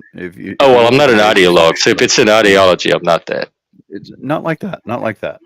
So if you look at the ideology of conservatism, right, there's a lot of great things about it. Like one thing is they want to conserve family. They want to conserve the good stuff. Right. They want to conserve the stuff that works. They're fiscally responsible for the most part. I would say not as much as they should be when they claim that they are, but they try to be. But they falter on a lot of other things. Like they say, well, we're for smaller government. Motherfucker, why are you making so many goddamn bills then? Like, even in our state, they tried to pass this anti-trans legislation that only affected 4 fucking people. Like, that's not smaller government, assholes. That's like straight up legitimate government. Government intrusion into the private lives of individuals. But you get my point. It's like there is a very fine line between justifiable and non-justifiable, but the area in between those two things is a huge gray area. Like, you start getting into the weeds of things and you start realizing that you might not know as much as you think you know, and the things that you think you know, you might not know as much as, and the things that you don't know, you actually might know a lot more than you think. So it's an incredibly complex problem that a lot of people just don't want to put the energy into, so they just make a really easy, quick decision. Yeah, I'm just going to vote for Trump. Or I'm just going to vote for Kamala. Like, a lot of people do not want to go through the rigmarole that you and I would. Right. And that a lot of listeners here do. And they just... I've known that for a long time. That's the norm. Like, I only expect a very tiny... it used to be that only a third of the population even voted to begin with. And now that number's up to about 2/3. So... Mm-hmm. We're getting better there, but I've always known that there's only a small, tiny percentage of the Americans that are actually going to participate actively in the system. The rest of them are perfectly content to just be carried along. And again, that's a choice on their part. Yeah, absolutely. And it's a big complex system, and it's going to take many thousands of people like watching. Like no one person can watch all the issues, so you have to pick the ones that you're positioned or that interest you enough, or that you're best positioned to keep an eye on, and let other people keep an eye on the issues. It's going to take all of us watching the different parts of the elephant together. Not one. We as an individual citizen can't do it all ourselves. Correct. I mean, if we could, we'd still fall under a whole different selection process, which would be we would be falling under the problem of central knowledge, which we know fails from every fucking communist country. We know that the problem of central knowledge constantly fails the people. But to answer the freak, I am a Second Amendment advocate. Like I carry every fucking day. My gun's right next to me right now. So there you go. I am a fucking gun nut. Don't mistake left with libertarian, bro. I am a constitutionalist first and foremost. But yeah, no, I agree with everything that you just said there, Jeff. Yeah. And that's part of the problem is that, you know, for the longest time we told people that there's three things that you don't talk about. You know, one is religion, one is politics, and I can't even remember the other one. You know, but the reason why we never talked about them is we were never taught to talk about them. Like we should be able to conduct ourselves in a way that we can understand that people have a certain political position or ideology and not get fucking offended about it like we're little children. Like I've talked to hundreds of conservatives and I get along with conservatives. I actually get along with conservatives better than my own fucking political side. I find them annoying. And why are you still a Democrat? You hate Democrats. You get along with conservatives. Oh, I'm not a Democrat. I'm a libertarian. Well, who's your party? The left? I'm a libertarian. I vote libertarian. Oh, okay. Well, libertarians and conservatives pretty much get along. No, we're not. Not at all. Oh, well, the ones I know do. In fact, I can't even tell them apart half the time. So you can be a conservative. Like on the Crucible, like probably a quarter of those people are libertarians. I will fight you. The Crucible is full of libertarians. No, I seriously doubt they are. I used to be part of their Discord. I used to hang out there all the time. I was in their chat rooms. I'm telling you, that's a ton of libertarians there. Ask them this question. Ask them, where did the principles of libertarianism come from? And I'll let you ask them that. I'm not going to fucking waste my time. I'm just telling you that where I'm finding the libertarians is in the same places I'm finding the conservatives. Yeah. Okay, we'll simplify this. The next time you meet a libertarian, ask them what the number one book they would recommend for understanding libertarianism is. Okay. I guarantee you they will not be able to tell you. I can tell you 5 or 6 right now. Oh, there's not just one book? Oh God, no. Oh, okay. Our country. Well, I'll ask and see what they say. But there's one book in particular that is the fucking Bible for libertarians. Well, don't give it away. I'm not going to give it away. I'll tell you in private, but I'm not going to give it away here. Okay. If someone wants to be a libertarian, they better fucking own it, and they better be able to tell me why. Okay, we got the libertarian police. Very. It's not police. It's just like it's a criteria for being a libertarian. Like if you want to be a libertarian, you'd better be able to fucking tell me where you got your fucking beliefs from. Otherwise, you're not. That's probably why I'm not a libertarian. Because if I'm going to do something, I'm just going to do it without having somebody else have to determine if I'm that thing or not. That's not the same thing. A lot of the libertarians I meet are I find them very authoritarian. You need a certain amount of authoritarianism to make libertarian utopias work. No, you don't. Well, the ones I talk to, you do. Yeah, and that's why I'm saying the people that you know are not libertarians. That's why I see people as individuals. I talk to people as individuals, and all these group labels are nothing but a distraction for me and a source of a confusion a lot of times. The reason why I love libertarianism so fucking much is because of a simple fucking principle, which is don't fuck with me, I don't fuck with you. Like there's a reason why the animal that is associated with the party of libertarianism is a fucking porcupine. right? So when someone says that they're a libertarian, but they advocate for tyrannical, absolutism, like what you're describing, they're not a fucking libertarian because they don't even understand the principles of it. They're lying to you and telling But then you it they're a just becomes libertarian, but they're not semantics at that libertarian. point. It's not semantics. It's actually Because very, I've very lived my fucking whole life like you just described without ever calling myself a libertarian. So it's just That's fine. just the abstract label that people slap onto different phenomena, and I can just participate in the phenomena without calling it anything. That is what makes you a libertarian. That is the fundamental idea behind why you're a libertarian. Is you don't succumb or you don't subscribe to political ideologies that don't make fucking sense to you, that don't follow your, from what I've gathered, is your very good understanding of the political system here in the United States. Like, you are a classic fucking Because libertarian. we had Schoolhouse Rock. I'm telling you, I learned all that shit as a kid from watching Schoolhouse Rock. That was the foundation of all of it. And then when they taught it in school, it was like a further expansion of what I had already absorbed from the TV. Yeah. Well, the reason why is because, first and foremost, the Libertarian Party wasn't formed until 1972. And so a lot of the country, whether you were Democrat or Democrat or conservative, was still very libertarian when you and I were growing up. And what the answer was to the bifurcation between the two parties was the Libertarian Party was like, hey, we're trying to be here and remind you that these are the fucking things that our country was built on. And as time has gone forward, like in 2007 is I believe is when FEC versus Citizens United was first put forth before the court, but it wasn't decided until 2011. The libertarian idea, or I would say ideal, not ideology, but the ideal of libertarianism was founded in 1972 because they saw the bifurcation that was starting to occur. And then by 2007, it started to get more concrete.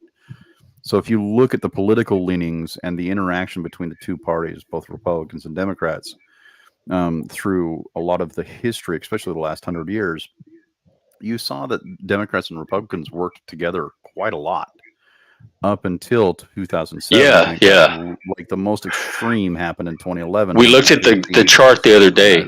You can see Congress split, come further and further apart. Yeah, and I guarantee you, if you went back and looked at that, it was shortly after 2011 when that decision was made that the bifurcation started to occur at a more drastic rate. If I remember correctly, that chart showed what happened in 2011? 2013. 2011 was when Citizens United versus FEC was actually decided. It was put before the Supreme Court. I thought it was before. I thought it was in the aughts. No. Well, it was submitted to the Supreme Court in 2007. It was decided in 2011, if my memory serves me correctly. And then you saw in 2011 the bifurcation between the two parties. You can actually see the chart moving further and further away from each other. Wow, you're right. 2010 actually, but I had it way earlier than that in my memory. Mm-hmm. Yeah, this is a very recent problem. Argued in 2009, re-argued at the end of 2009, and decided January of 2010. Yeah, when was it submitted though?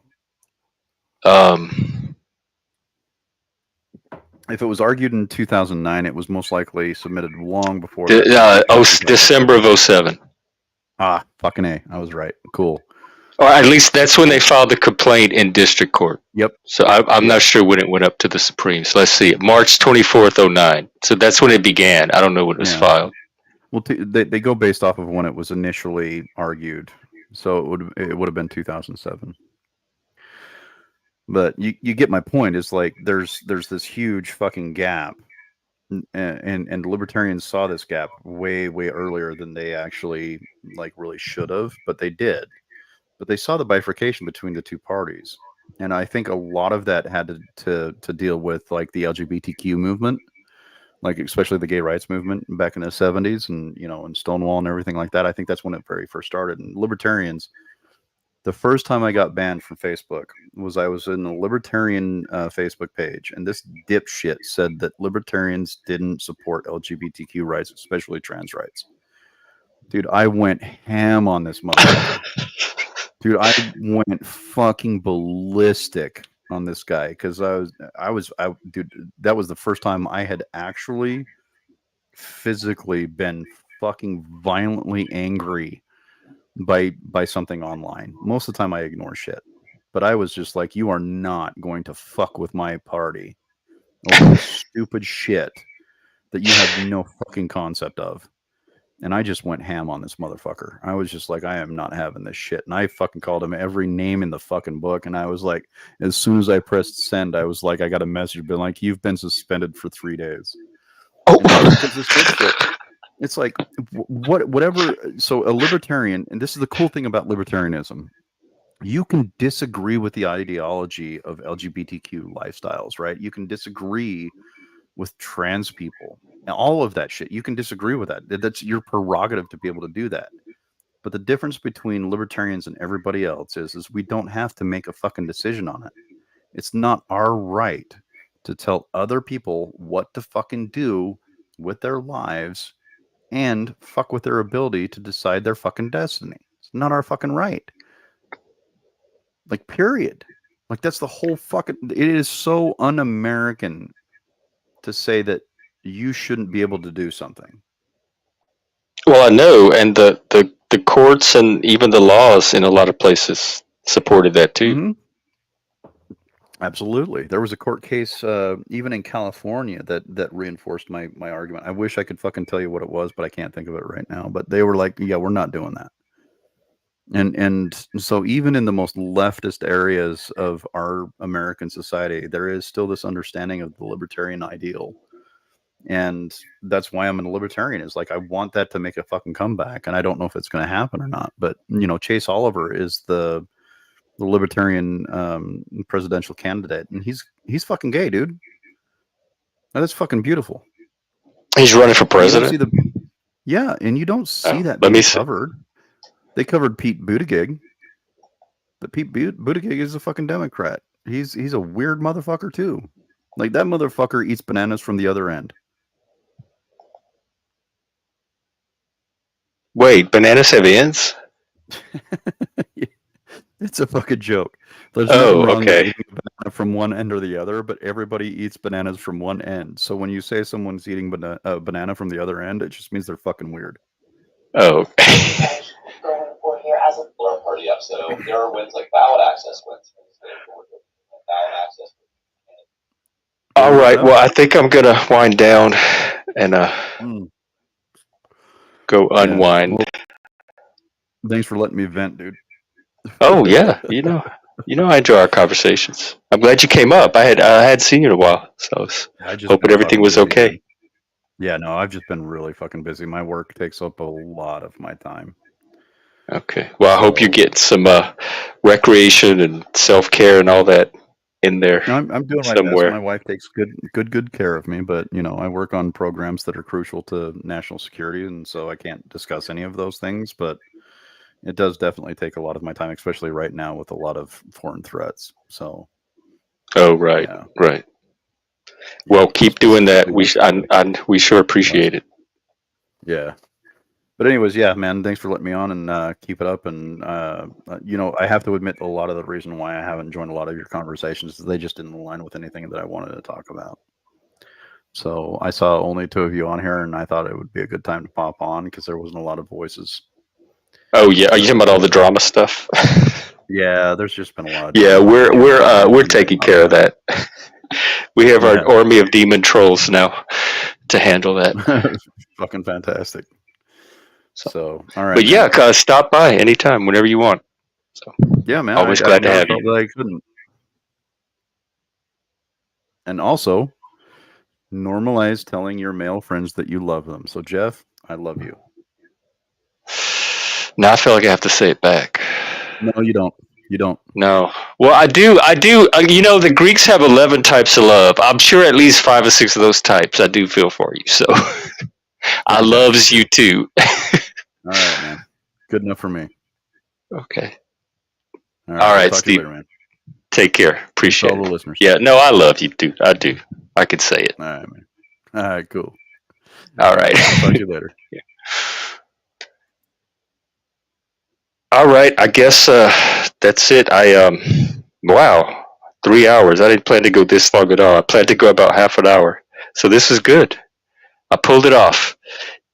Thank you again. I'll try to be out tomorrow. I'll see how I feel when I wake up.